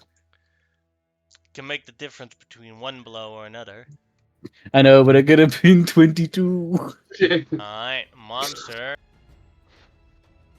You are getting picked up by Manager Gordon. Yep. As there is a new photo shoot promotion for the day. Okay. Which set of clothes do you want me in? the most brutal that you have. All right. The leathers.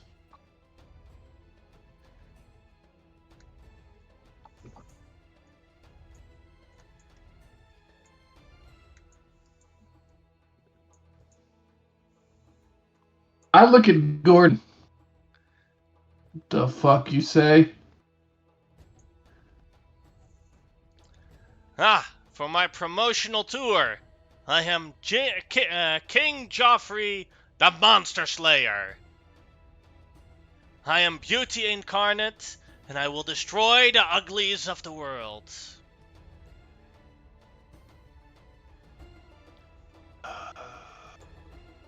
Hey, Gordon just shrugs his hands like, hey, this is the best pay I can get for you. This is just a photo shoot, right? Yeah. Okay. Someone comes in with a crystal, and he like, alright, Mr. Monster, give me the meanest face you have. Okay, I will roll an intimidation check.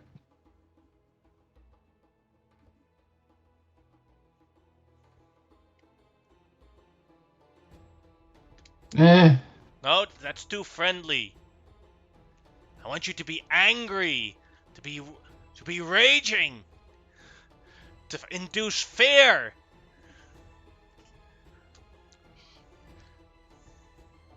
I'm trying to think of something Joffrey standing up, and I was like, well, I would say get him from his good side, but there are none. Now we roll that with advantage now. You're big.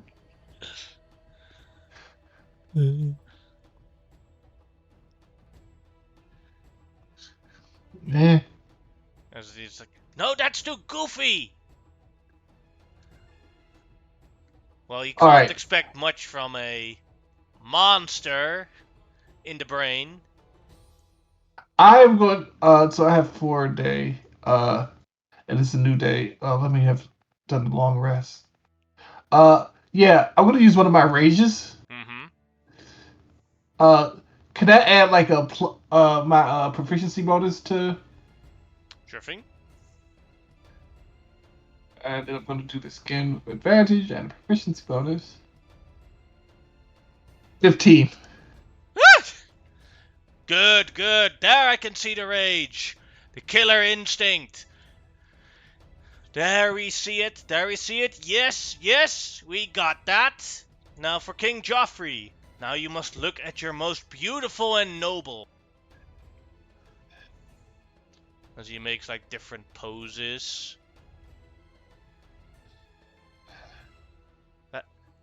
Your Majesty, that is not good enough. Of course it is good enough! Don't you know who I am? I am the noble King Joffrey, the greatest king who ever was. There's like, he has sort of, the second attempt, he has a sort of aura, as the person films you again, and then him again, and it's like, alright, we've got it. You can physically hear my eyes rolling. King Joffrey will be fighting the hideous, dark monster in the arena. Will they meet today? Will this rivalry end between the noble royals and the monster?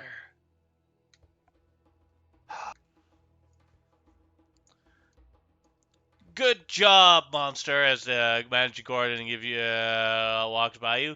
Thank you so much for your work. Here you go. This is your cut. I looked him straight in the eye. Are you sure?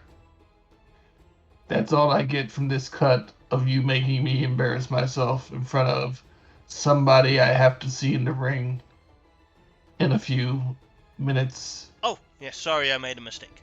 Here's the area. He hands you another bag.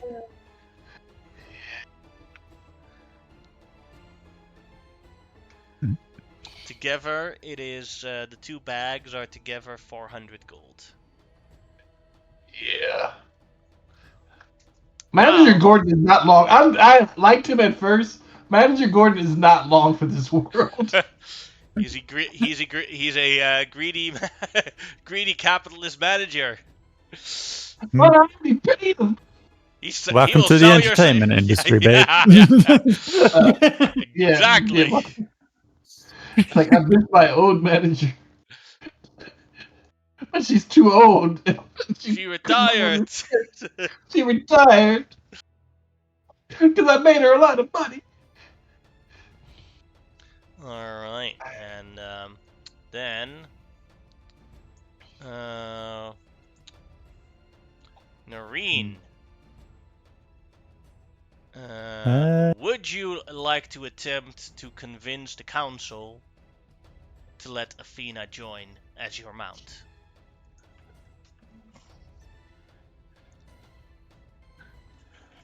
You have to convince 3 out of the 5 people. I'm not hugely comfortable with trying to pass her off as an idiot.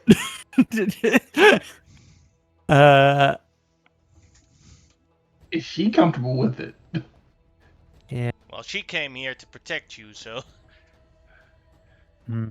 So she's willing to act the fool for you having a higher chance to survive. Yeah, I think right now I'm weighing the options because, like, I know we're not going up against the murder god today, right? Mm-hmm. Like, we know we're not doing that, and like, you know specifically that the Archon Clovia arranged for you guys to fight a weaker team. Yeah, and I know, like, I know for a fact it's going to be really useful for she's going to be a great help in fighting this monster, but she's also kind of my mom, so I also don't want her to be murdered. So I'm very torn and reluctant, and I don't think I'm quite at the point where I'm ready to, like, make the leap on that. And also, I think it would probably be better if we aimed to do that closer to the big fight, if we were to do it. Because then we don't have to pretend she's stupid for too long. I don't know. Do you say all this out loud? Or is this all just... Yeah. A monster, you're not here. You're at the photo shoot. Oh, I thought we were back. Okay. It was I all will happening say, simultaneously. if you are I- looking like you're not going to bring her, Armand looks at you with a bit of pride that you're willing to stand on your own feet and fight. Yeah. Yeah. Because there is a little bit of, I'll tell my mama on you. But, Yeah. well, if you don't want me here, I respect that. But could I have a request that I'd help you you guys in a different way? Yeah. Sure. I sensed that there was in here a powerful weapon empowered by a silver dragon. I could smell it. There is the last breath of Rakoris was enchanted into my trident that night. I'm gonna go bound on the door, and just an arm comes, an arm comes through. I don't go in, but like an adult with a child, just the hand comes through and it just goes trident, and have you toss it to me? I just pull it back out. Yeah, he'll talk to you. He gives you the trident with no issues. I'll bring it back. There's a lady that wants to look at it though, and I will take it. She looks at it. If you want to, I could add my magic essence to it, my breath, and upgrade it to a legendary form where my breath and the other dragon's breath will work together to make this a better weapon.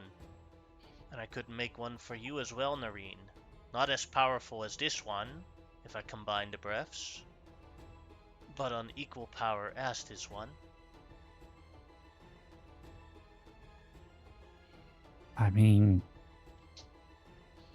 I don't see why not. Then let me help So I'll you. look at Araman, because I do see him as the boss of the team. Armand, like his eyes will kind of flash that he has the eyes of a silver dragon, as you remember. He is. Yeah. I don't think you would know he was bound to one, but you've seen him use the cold magic, and he's got something to do with draconic spirits going on. So he looks like no opposition to this. Alright, give me a moment then. The roof is high enough. I will do a short transformation. And then I will empower the weapons.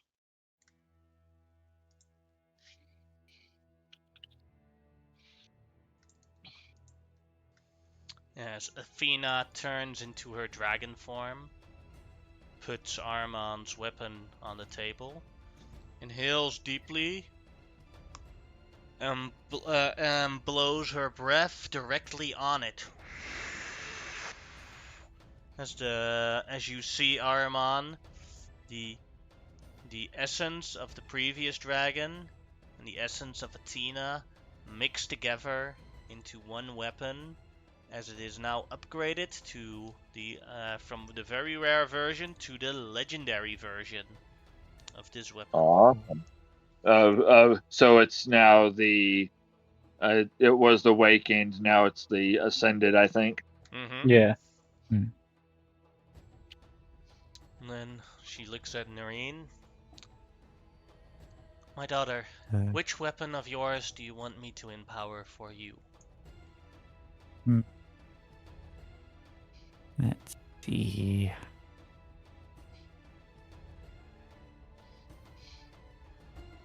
And my main weapon is my fist.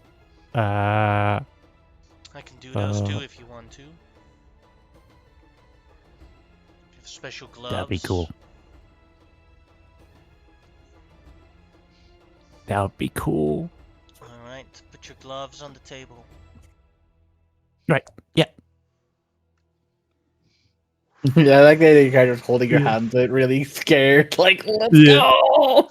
Yeah. Just Like, like take put your them on the take your table. I'm like, gloves off. And then that breath, and then just like that, like the oh, thank God. As she breathes on it, you see for a moment that both the gloves basically turn into ice cubes, then turn into your gloves again, and she says, "Put them on." Yeah. And what basically happens is as you put them on and you turn them into fists, your gloves turn into ice, and there's like spikes grow out of your knuckles. Think like ice Wolverine claws, basically. Oh. Yeah. I could use this. I hope it was sufficient to help. If I cannot be there in body, I will help you all in spirit. As she turns back into her human form. Yeah. But she looks very tired now, like she has multiple levels of exhaustion. I need to rest now. In that time, Noreen, I'm gonna get to know your new friend here. She sits next to Anya. Okay. Hey Anya, do you want to see childhood paintings of Noreen? Oh God.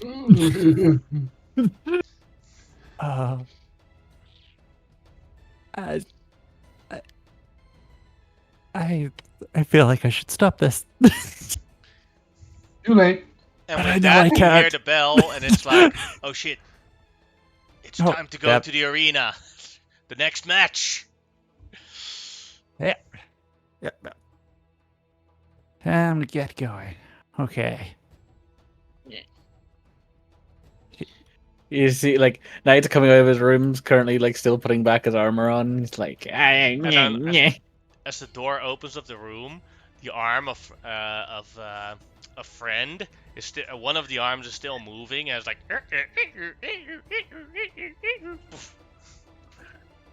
Yeah. I look to you as you're coming out, and you just like shake my head and like, I don't want to know.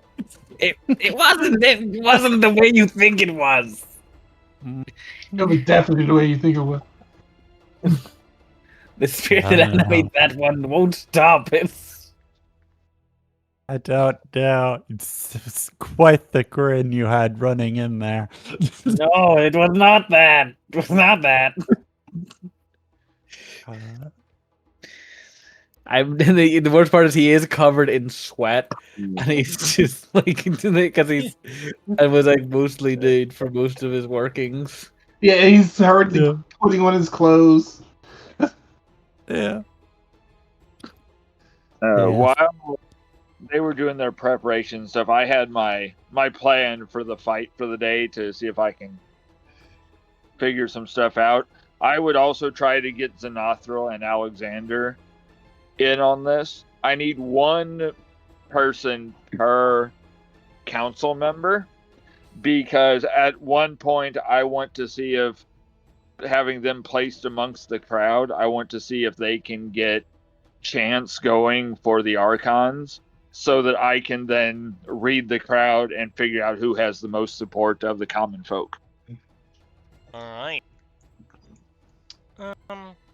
With that, I would say, since you also have set the girls on there, you can roll one of the characters. You can let them roll 3 insight checks. I would suggest just picking the one with the highest insight score. Probably Emma.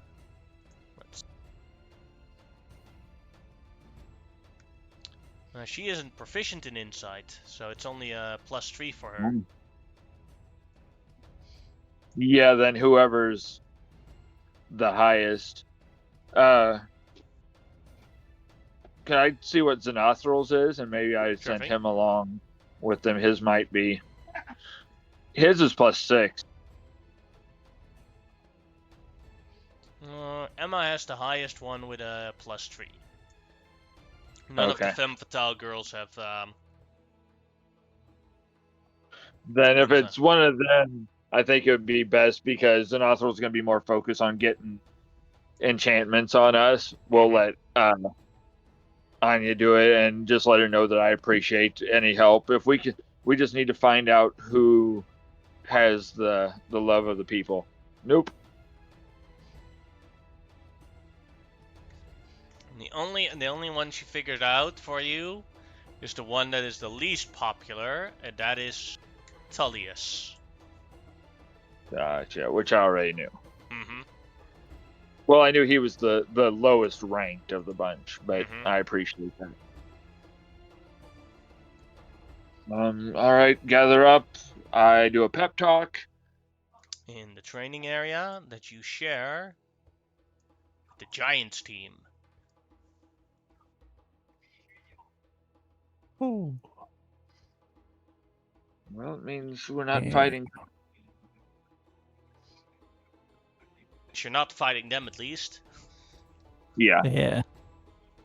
Plan is that you guys fighting the orcs, but you don't know if Arconclovia came through for you guys.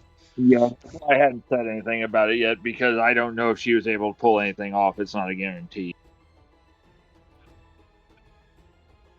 And we haven't seen this bunch fight yet, so I definitely will, if we have time before our fight, go do the typical greet, say hello to their captain and whatnot.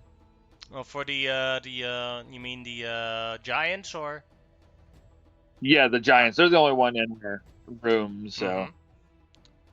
As you walk towards their captain, it is the Storm Giant, Tora. Greetings, greetings. Good day. I just wanted to wish you the best of luck in the arena. Thank you very much. Best of luck to you too. I've seen you fight. That chakram is very interesting. Very interesting. Well, that's the key to it all, is keep people on their toes. What kind of weapon is she carrying, if any? In the picture, it looks like she uses magic. She is not wearing any weapon whatsoever. Gotcha. And Ahriman has never dealt with giants or anything, but he'll just, if there's any bit of trading of knowledge, or I know we go in blind, but I'm always willing to help make the fights as interesting as possible.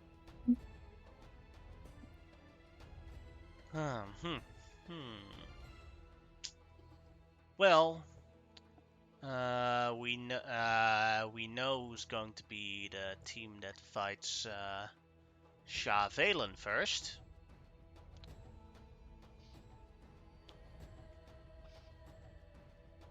That's going to be interesting. Oh well, I'm excited to see it. Yes, she will be fighting some elven team from Ashara. Ooh. In the back of his head, well, that debt's not getting paid. I wish they'd gone away. Could be a different elven. Well, do you have something to share for us? Then we could share something back to you. Well, as far as I know, I believe, obviously, we're not pitted against each other. I was able to pick up a bit of information that we will either be potentially against the dwarves or the orcs. I'm not sure which one, which means you may go up against the other. I'm not entirely sure how many teams are remaining. I will go up to you and whisper to you. Earlier today, King Joffrey mentioned that he was fighting today, so they might go up against him too. They fight every day. Oh. But thank you, Monster. We do know that the Royals are still in it, but they've probably paid off a way to get through everything.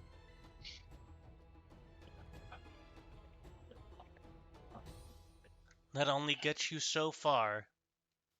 Indeed. Isn't that right, guys? Are you all professional Mm-hmm. fighters? Oh, excellent. But you know, Arman, I've seen you fight. You know, bribing yourself to the top, that can only get you so far until you have to do an actual battle. You can grease the palms, but you still have to put the gauntlet on. Mm-hmm. And, Exactly. well, the best of luck to you all, and we'll see how things go. If you all don't have a crystal watching the ongoings, if you don't have a crystal, I can leave mine and you can make use of it. Oh no, we have crystals. Don't worry. Let's go. The first round is about to start. Shavalen against the elves. This is an absolutely dumb question. All the giants are alive? Yes, they are all alive. Gotcha. Just saying, while that conversation was going on, you like Noreen would have just seen Knight gazing at the giants and just like twitching his fingers along a needle pouch on his side the entire time and just muttering, "Samples, samples, samples." It's getting creepier. Mm-hmm. You just pat you on the back. I would like a sample of their blood. Yeah. My experiments require more. So, Ladies and gentlemen, today in our first round we have the murderers back for more slaughter and the underdwellers. The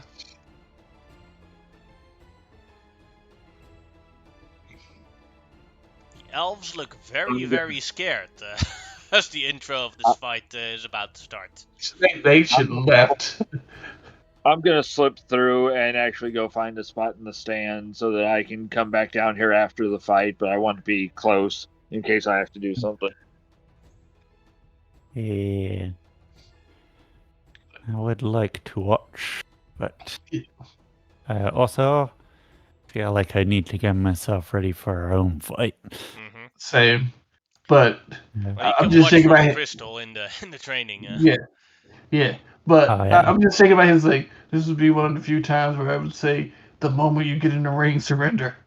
It might not help, but so the funny thing is, the previous match, the elephants that fought her tried that, but what she did before they got the chance to surrender was cast hold personal on all four of them.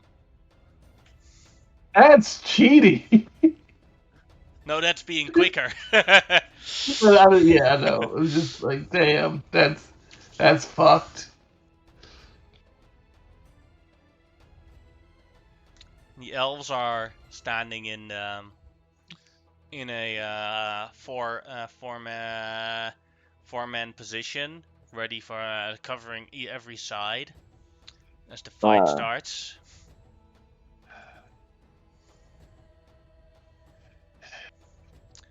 Shavalen walks over to them and then jump sprints towards them, basically shadow steps somewhat towards them, then attempts to stab one, but one of them quickly, or two of them in a combined move, deflect the attack, and then she disappears again, and does it from the other side. She's basically teleporting or shadow stepping from all the different sides and constantly doing weak attacks at them to see if they can defend against it. And it takes like 2 people to block 1 attack. She's not murdering them outright anymore.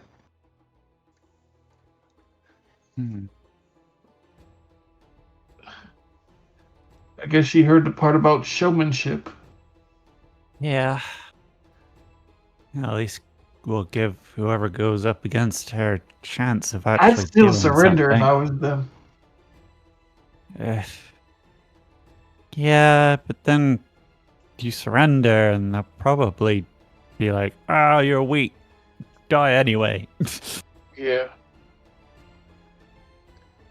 Yep. Tora says if she did that, she would be disqualified. And really, I hope they surrender. I mean, I don't want them to die, but still, getting her disqualified. I think they're not surrendering because they know that she would kill them instantly if they attempt to, so I'm assuming, looking at how they're fighting, they're playing it defensively, hoping she makes a mistake while she is not taking them seriously, and that they can exploit the mistake. That's my the only guess thing of what they their can plan. do. I mean, it's a good plan, but it requires on a deity slipping up. Yeah. Hey, Nareem. Yeah. How likely is it that your stepmother will give me her blood? I just look at him when he says that, like, I'm whispering over here, shush you. okay. I don't know. I could ask. That is all I ask. Then he walks away again.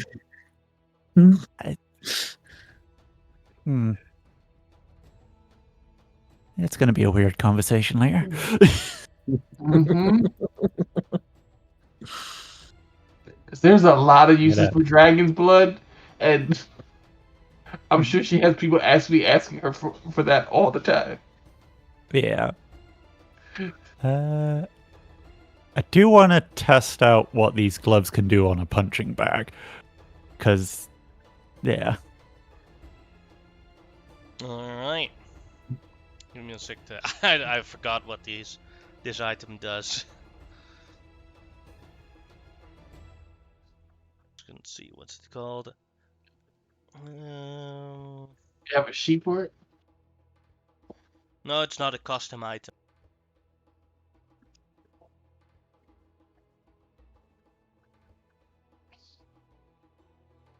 Where?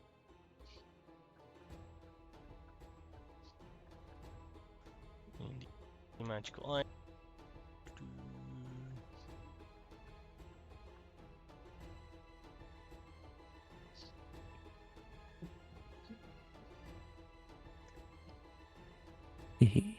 Where is it? Dragon's Wrath weapon.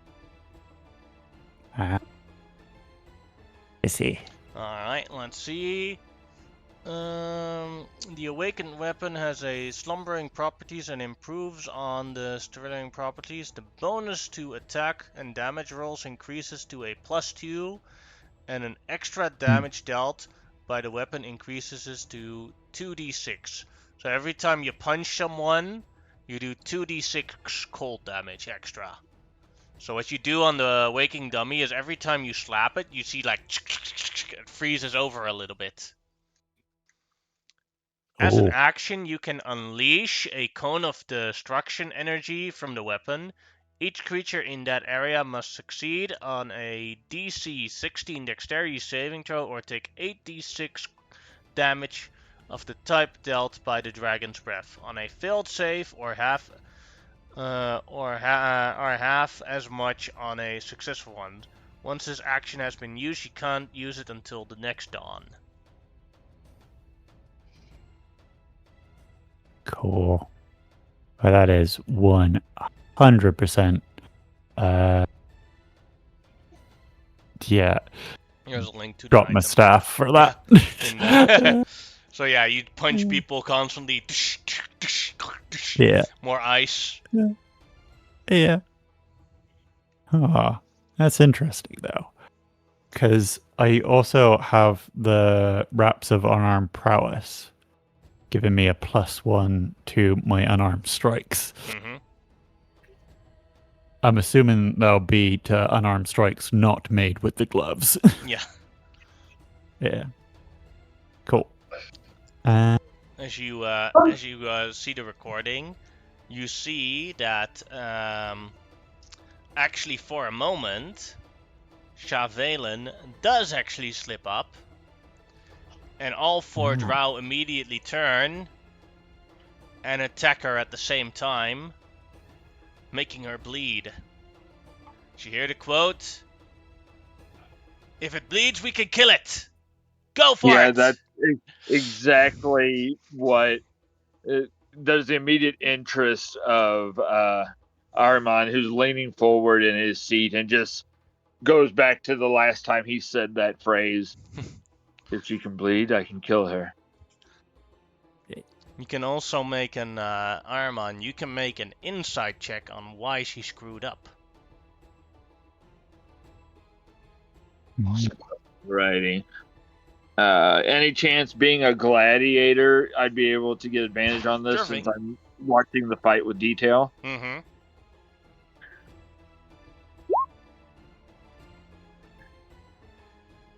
Alright, a 22. What you conclude is she is being way more showy than she was the previous 2 fights. And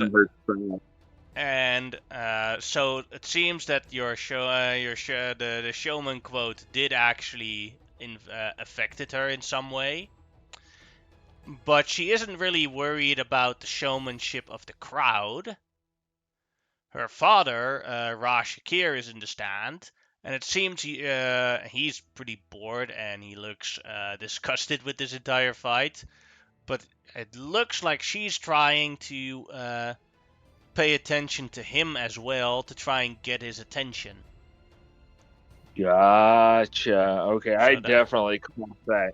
Mm-hmm. As all 4 drow attack her, they all hit, and then she rubs away the cuts, and it's like,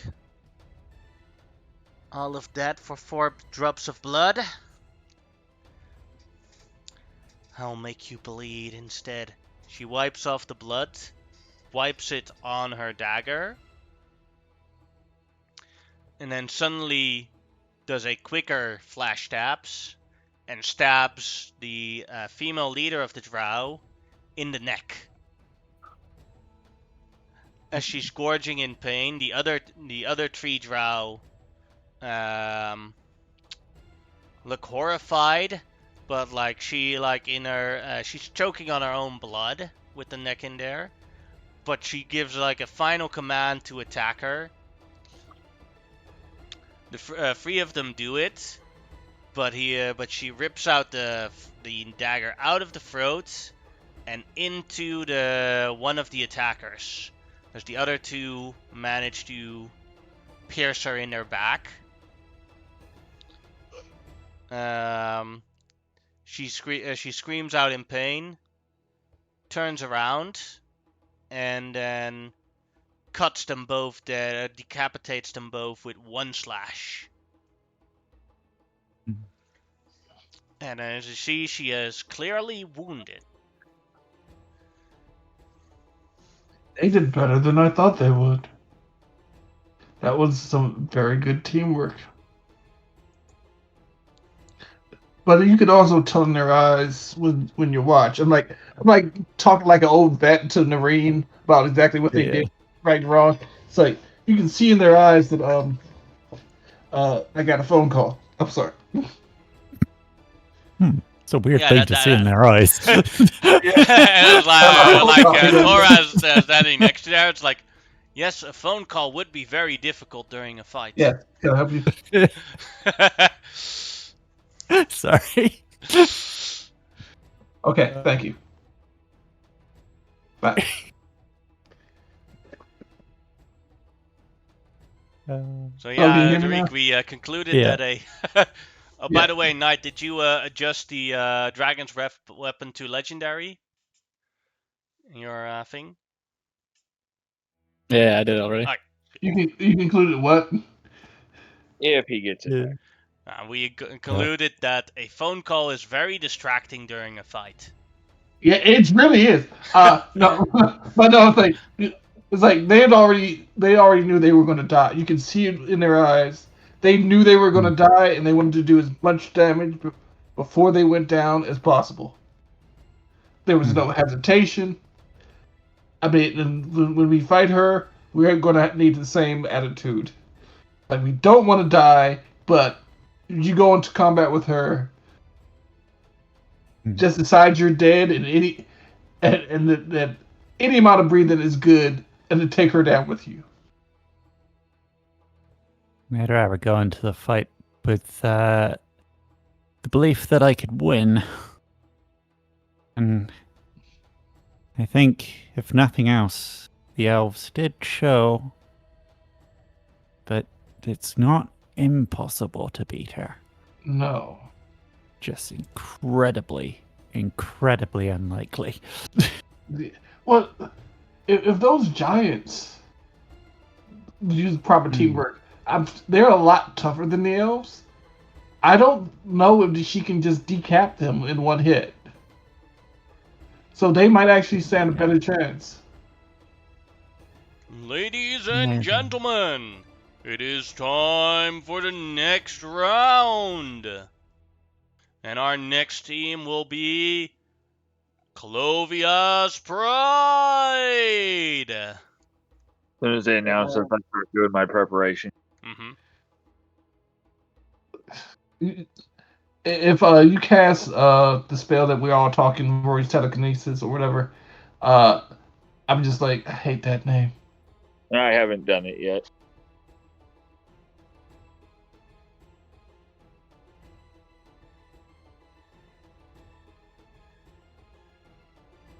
Yeah.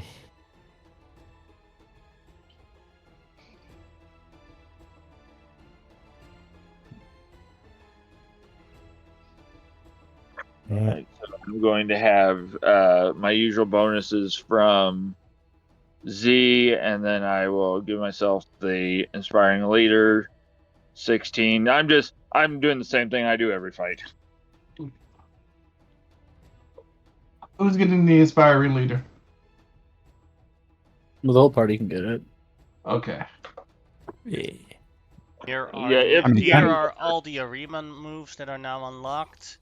Performance attack, performance dodge, taunting attack, cross strike, inspiring strike. Yeah.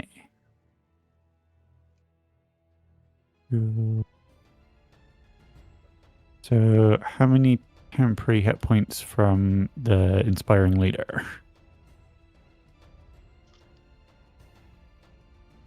I wasn't sure if you guys were up there with me or not. It would be 16. Oh. I wasn't up there. I mean, it only takes 2 minutes, so I'll give it to Noreen. Okay. And then me, Noreen, and Knight get 10 additional hit points above max. Yeah.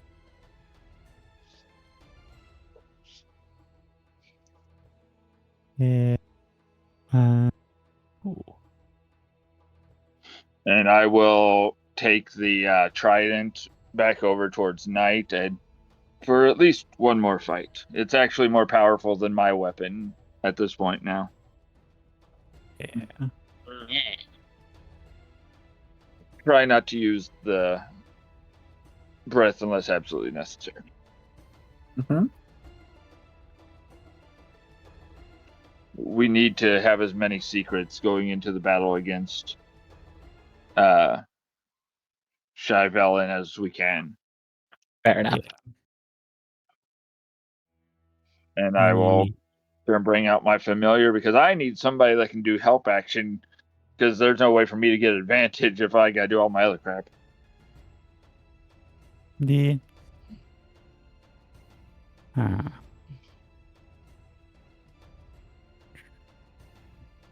Are the special arena attacks written down anywhere? They're in Discord right now. Posted them down.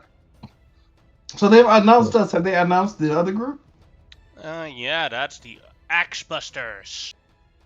A team of orcs. Oh, is one of those my Yeah. buddy? Yeah. The ugly orc that stole the dwarves. Hey, it's all about confidence, baby. Mm-hmm. The dwarves are also in the stand, booing the orcs. Boo, boo! But further on, you see a female dwarf that is Groget's ex-wife with her two children cheering on Uruk. Yay! Yay! Green kids with beards. Mm-hmm.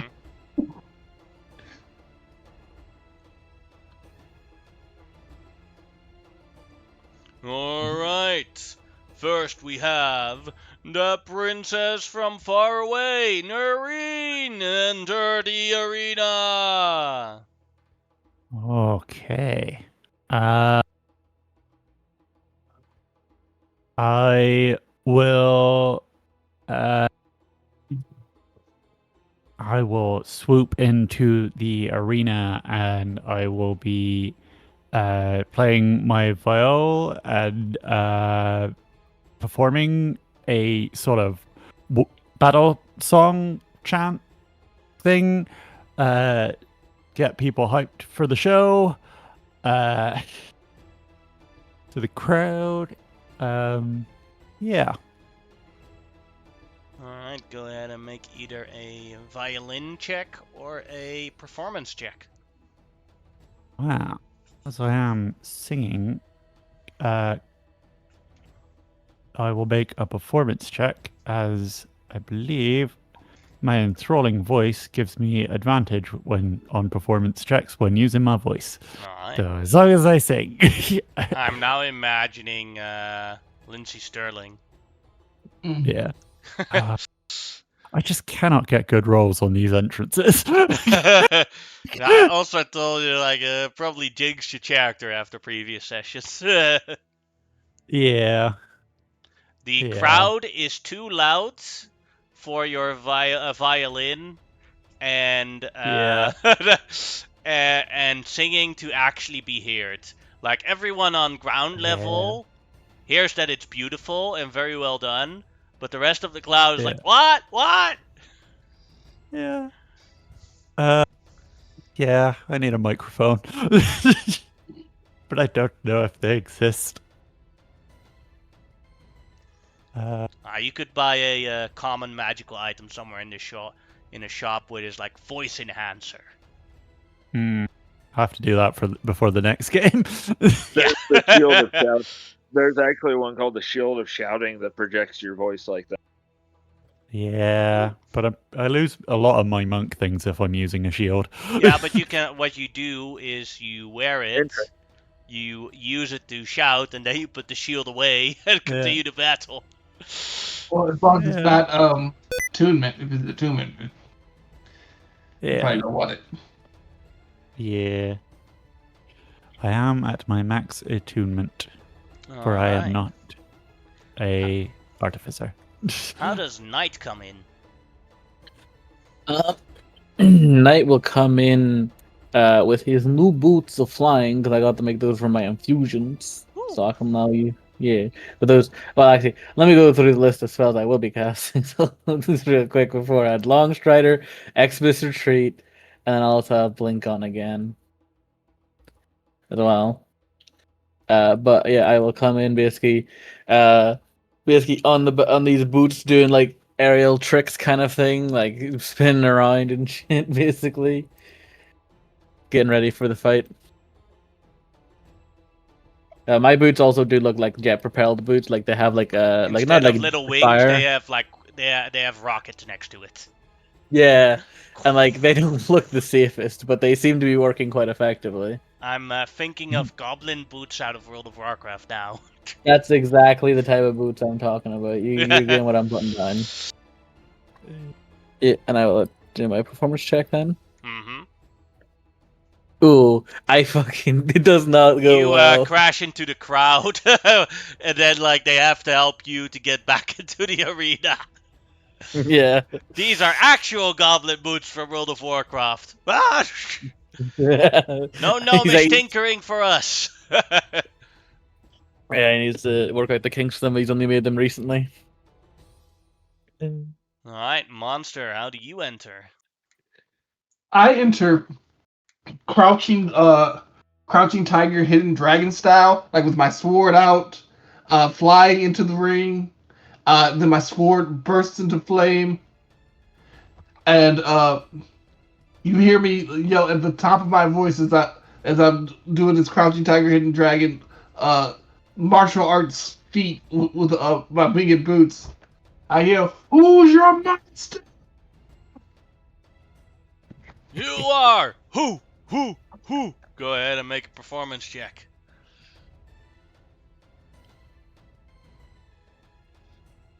Performance.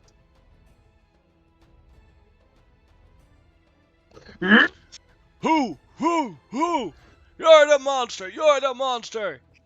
As you are inspired by the crowd, as you get an inspiration of 1d8. Armon, your entrance. All right. Getting all his things going up, he will pull up the hood on the recently acquired cloak of displacement, so he starts to shimmer a little bit. But he'll kind of control it where he's fully visible, but is going to walk out and is just slow. Ponderous leans down, does the thing with the sand again, casts it to the side, and instead of going overboard like anybody else, is doing the absolute minimum, but he's doing it on purpose, like performers will, to get people on their edge, because he's been so over the top on things that he's drawing them in, just waiting for that sudden burst of speed of what he does. Go ahead and make a performance check. Okay, I will have guidance myself before I walked in. Are we on the right map? Add a D4. Not yet. My bad. That's a 24. Minimum I can roll.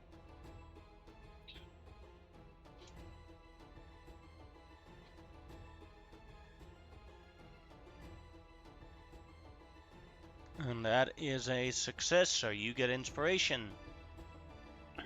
Alright, maybe I'll actually remember to use it this time. And I will be rolling initiative for my familiar as well, because I'll need him to fully get in and give me a chance at hitting something. And then for everyone, go ahead and roll initiative.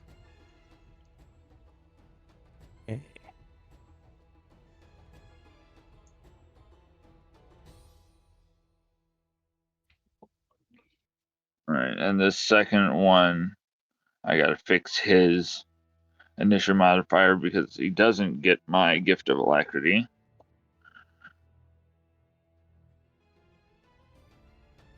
So his is just a +4 incoming. Also, I just will not be on the back of Hubert, just for the sake of this.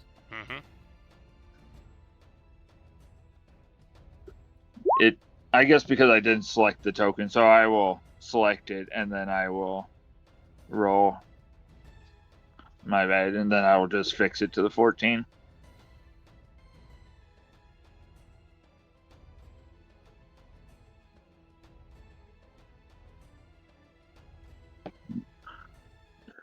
Put him on the board. There he is. Oh, I made 2. Delete the other one. And then I will select roll initiative. change it to a 14.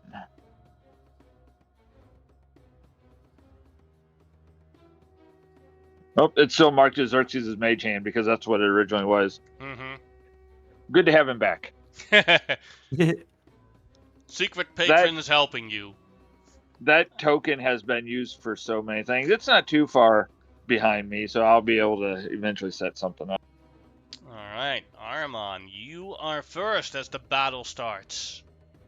Yeah. Will you update the turn order? That way my familiar is in its proper spot behind monster. Yep. Thank you very much.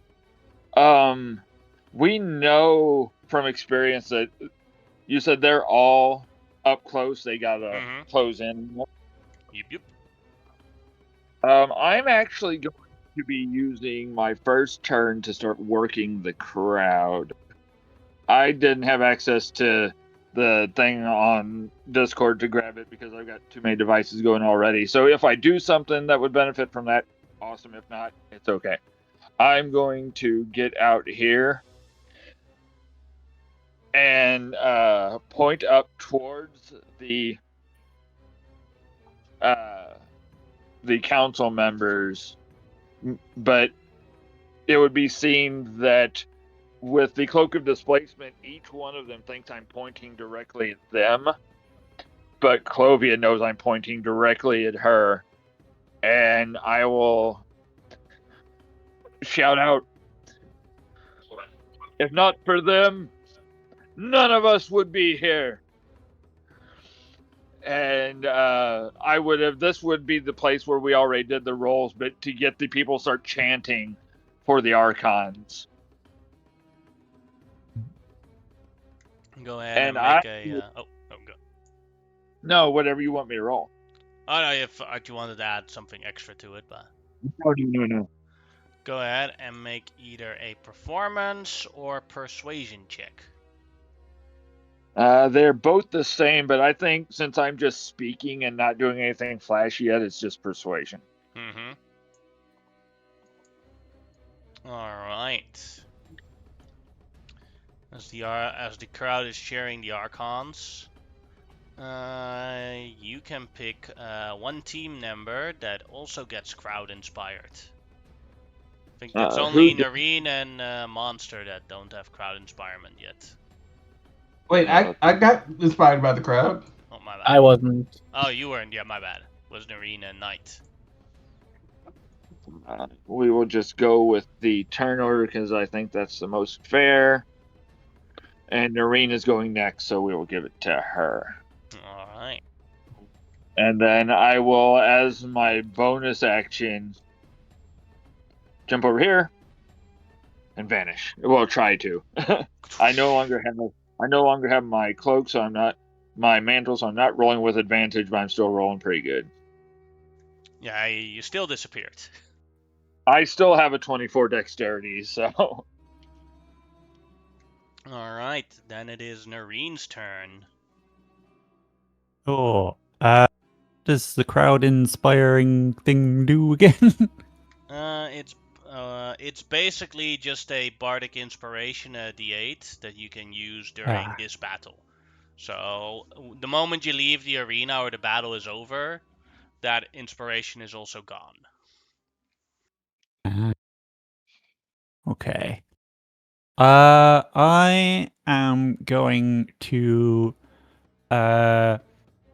sort of run up to here, sort of do like a handstand thing, where basically act a bit of a gesture towards the enemy team, sort of goading them towards attacking me, and I'll do a performative dodge. Alright.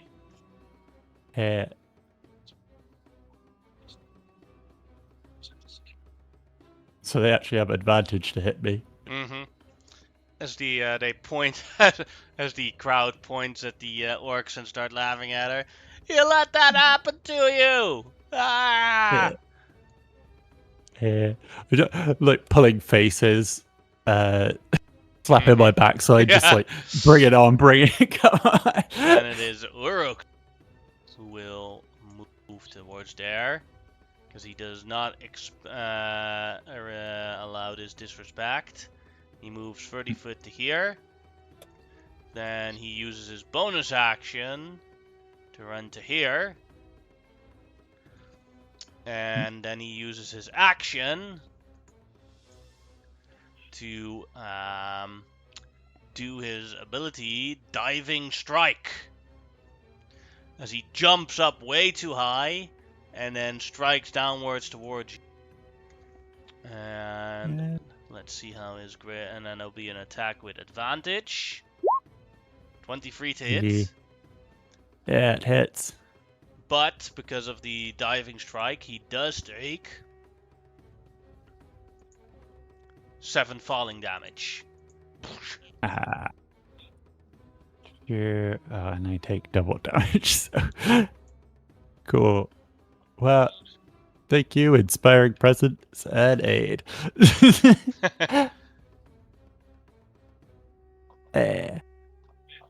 Alright, but that was his turn because he used that action to do that. Monster, it is your turn. Alright. I'm going to fly over to here. 35 foot.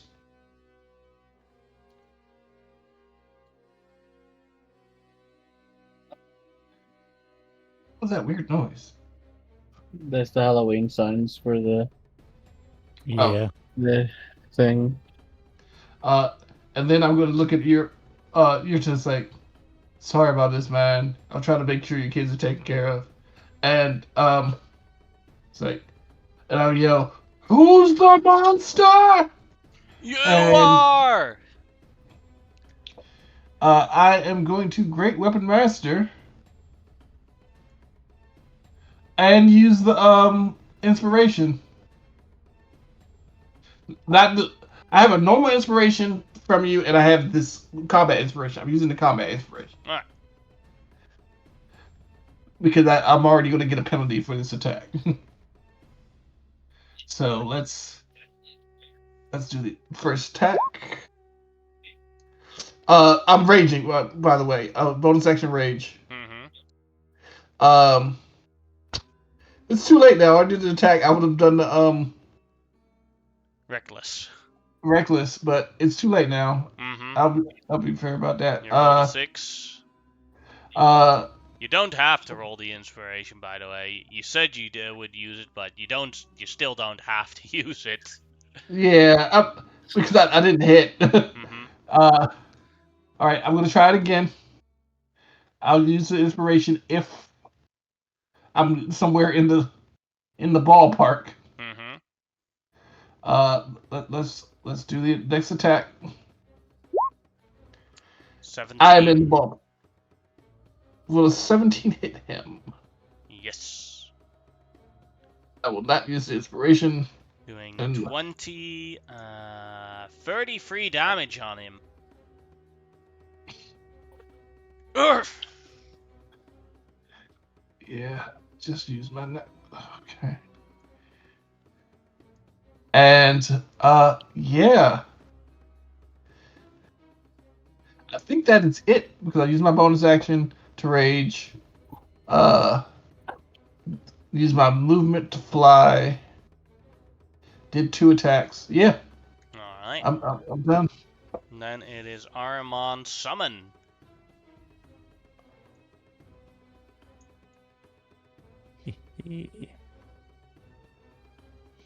Sorry about that. I was reporting on something from work. Unfortunately, because with the help action, it's the next person to attack gets the advantage. Mm-hmm. Unfortunately, instead of just me. I think the best thing for her to do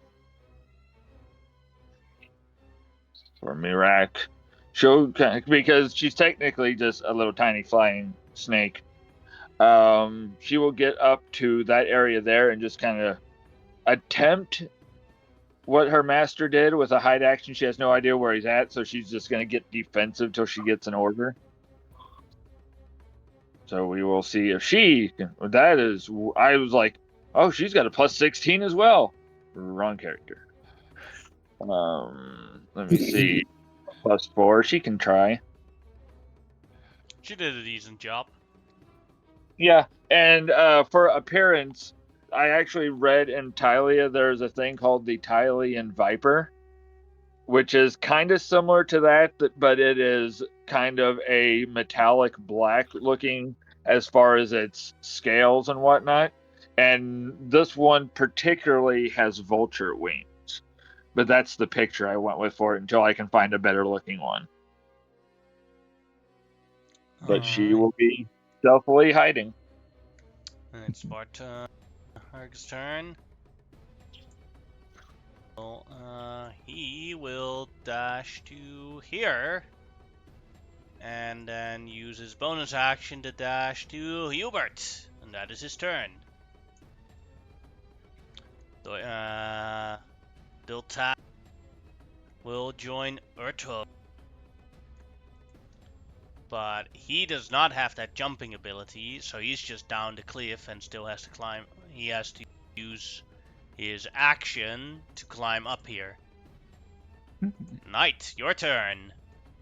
Yeah, Knight will Appear just out of the starts- astral plane and there's an orc Yeah, in front of and him. then just goes hee hee, and then just stabs the guy and just tries to grab this guy. That'll definitely hit. Yeah, For 23 damage. and then second attack. That'll hit as 19. well. Another 21.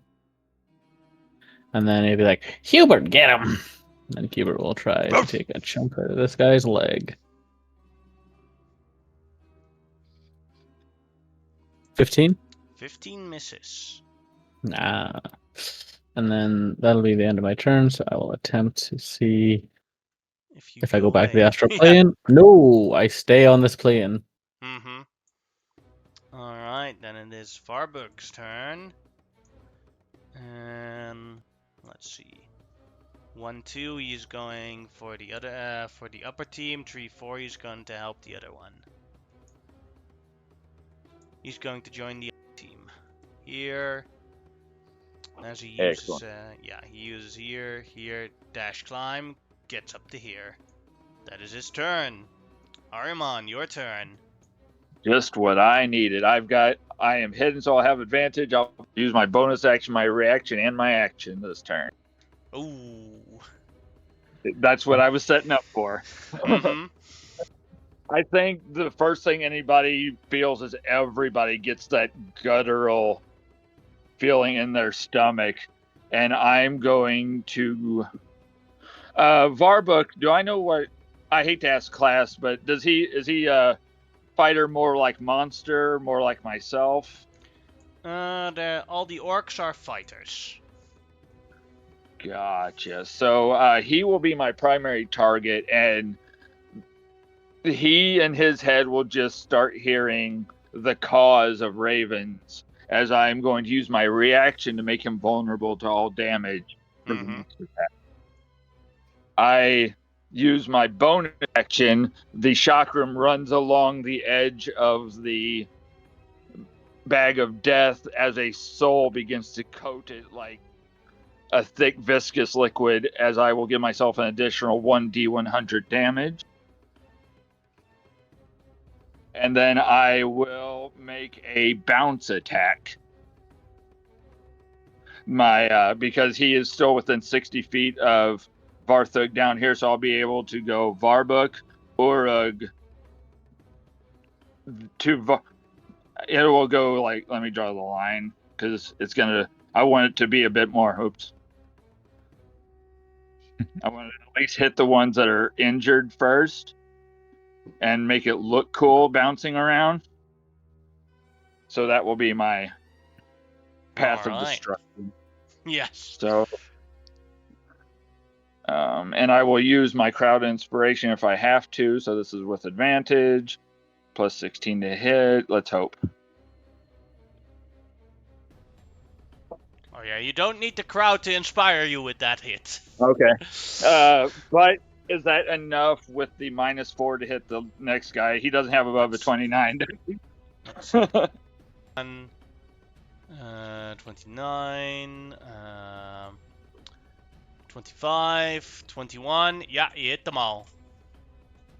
As you guys see the chakram go to Varbuk, then to Uruk, then the Vartherg, and then the Deutlach attack. Let me select all this stuff because all this will be doubled against the first target. Mm-hmm. Alright, so the first target takes 63, becomes 100. I rolled a 17 on the soul bag. Yeah, 126. He's dead. Yes. In one blow. I gain it, and his soul comes to me. Then how much damage would Uruk take? Uruk takes all except for my really crappy sneak attack, so all that minus 5, 10, 11, 12, 13. All that minus 17. Alright, that becomes... So 46. 46 damage total? Yes. He's still alive, but grievously injured. Yeah, each of them take 46 after that. Then Vartug dies from it. Because I get another soul back. Because I rolled terrible on my soul bag damage. And that's the risk of D100. So. No, absolutely. That's why I gave him all those penalties. As 2 of them die, and the chakram returns to Ahriman's hand. I think that's as it flies back to him. That's when everybody finally sees him, and he's actually going to use. Did we ever decide what this is? This like a mound or something I can get up onto? Yeah, it's something you can climb. Okay, I've got 50 movement, so I'm going to get up onto it, and I'm going to yell out.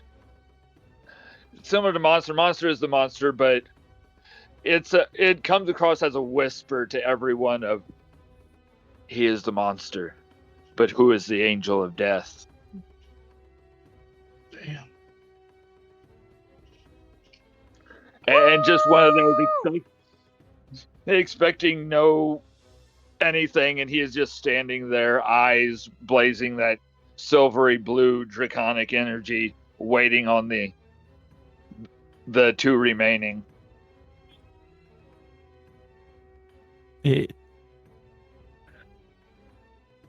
Alright. Noreen, it is your turn. Okay. Let's see. Do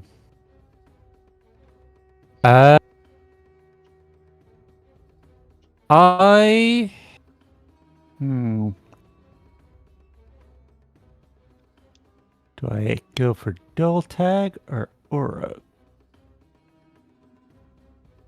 One is yellow, the other is red. Yeah, I'm gonna go for Uruk. And I am going to do a performance attack for my first attack. Alright. But I'm going to use my inspiration that I got for messing with the nobles in the first session at the party. Cancel it out. To cancel out the disadvantage. Just because I really want it to work, I'll also use the crowd inspo. And what I do is I reel back for like a really big dramatic haymaker, and then when I step in, I like backhand him with my other hand. Do the Mike Tyson. Well, you don't have to use the crowd inspiration apparently. Oh, well then I dipped. All right, as you do 22 cold damage, 22 damage on him. How do you want to do this? Oh, okay. So I like backhand him so hard it like puts him into a daze, and then I just like gently push him down the cliff. As you hear the crowd, no, Daddy! Yeah, and then as he's falling back down, I sort of turn around using my wing as a kind of shield. so dual tag doesn't really see what I'm doing, and I sort of jump up and go for a face punch on him. As well. Now you could use that one probably. Yeah. Yeah. Then I'll use the crowd inspo on that. It's not hugely inspiring because I just heard the guy's And you kid get go, "No, 1d4 daddy." from your performance attack. Oh yeah. No. Well, because of all those 60. things, you hit him. Hey. Took everything, but I did it. Yeah.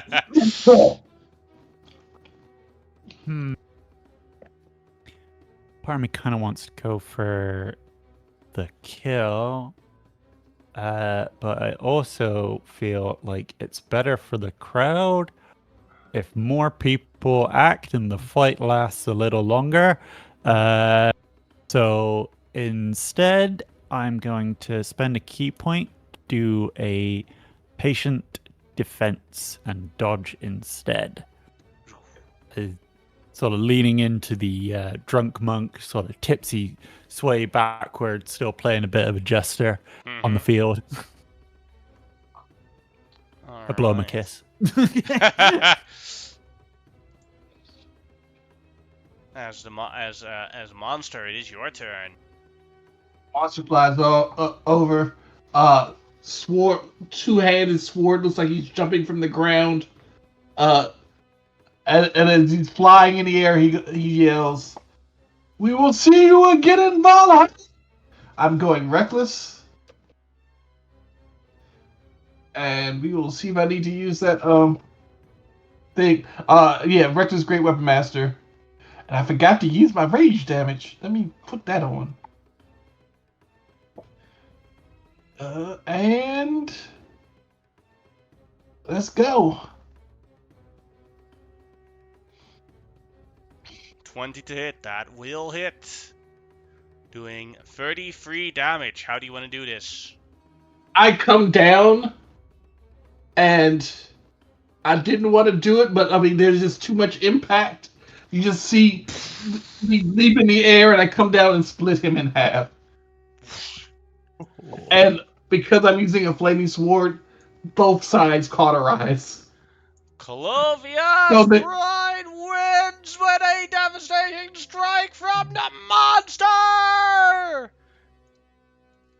The monster consumes his enemies again! Just sort of raise your arm up.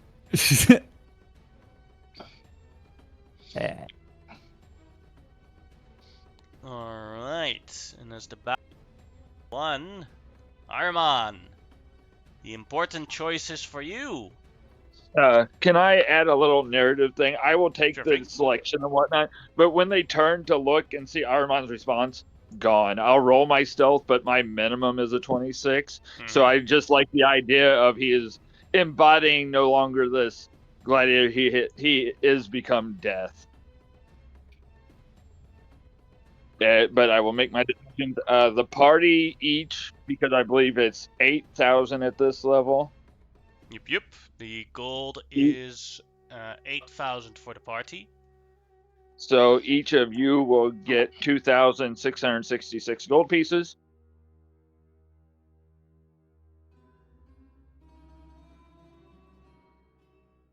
Then we have you, who can choose who was the MPV of this arena fight.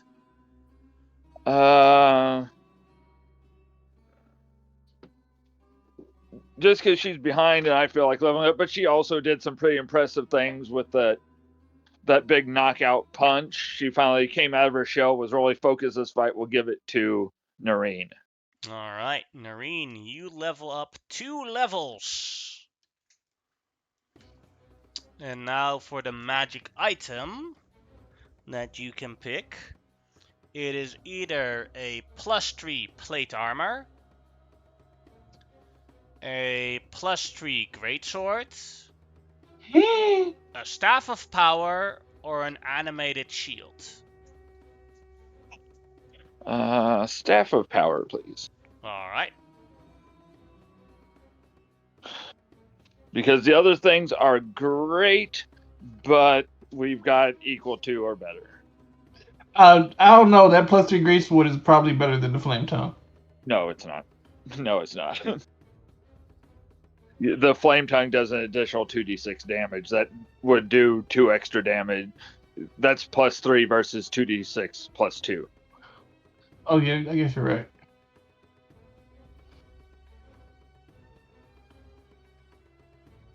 It depends on how you look at it. Like, for example, the +3 great sword with No miss too less or miss less. Yeah, And for yeah. that, it and so whereas the if you always hit, then the Flame Tongue does more damage. But if you have a consistent not hitting, then the greatsword would do more damage. Yeah, with the whatchamacallit, the reckless and all that stuff, it's really good. Alright. The battle has been won. And the feat has been done. And the crowd cheers for you. The Archons all rise and do a applause for you. One that steps up, Archon Juventus, says, "People of Towerhold, this is a joyous occasion. We have seen champions fight, but we, the Archons, have an announcement. Our beloved Archon Fabian has decided to retire and leave the city to live a more simple life. And for that all, we applaud him, right?" As the crowd applauds for the death of Archon Fabian. Although they don't know what he did, but that's like the Archons covering it up because they don't want people to know that they can He's be defeated. retired to a farm. Yeah. Where all the pets go. From wherever I snuck away at, I will encourage the applause. Like if they see Iron standing there clapping, maybe they'll join in more. And with that, Archon Fabian had many responsibilities, and I, Archon Juventus, shall take over these responsibilities as leader of our armies. A little bit less cheers now, but you see mixed Was this one reaction of the vote. three? Yeah, this was one of the three. Okay, but he didn't speak up during that hardly. Yeah, he almost didn't say anything during that entire encounter. Gotcha. I'll have to get to him so I can have a chit chat. It was Marcus and Tullius that talked the most for them. Yeah. I thought it was mostly Tullius.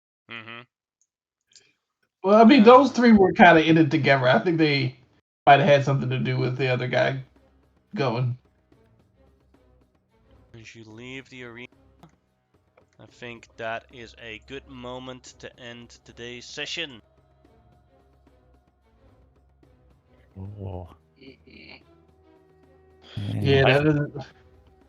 I'm gonna turn off the stream now.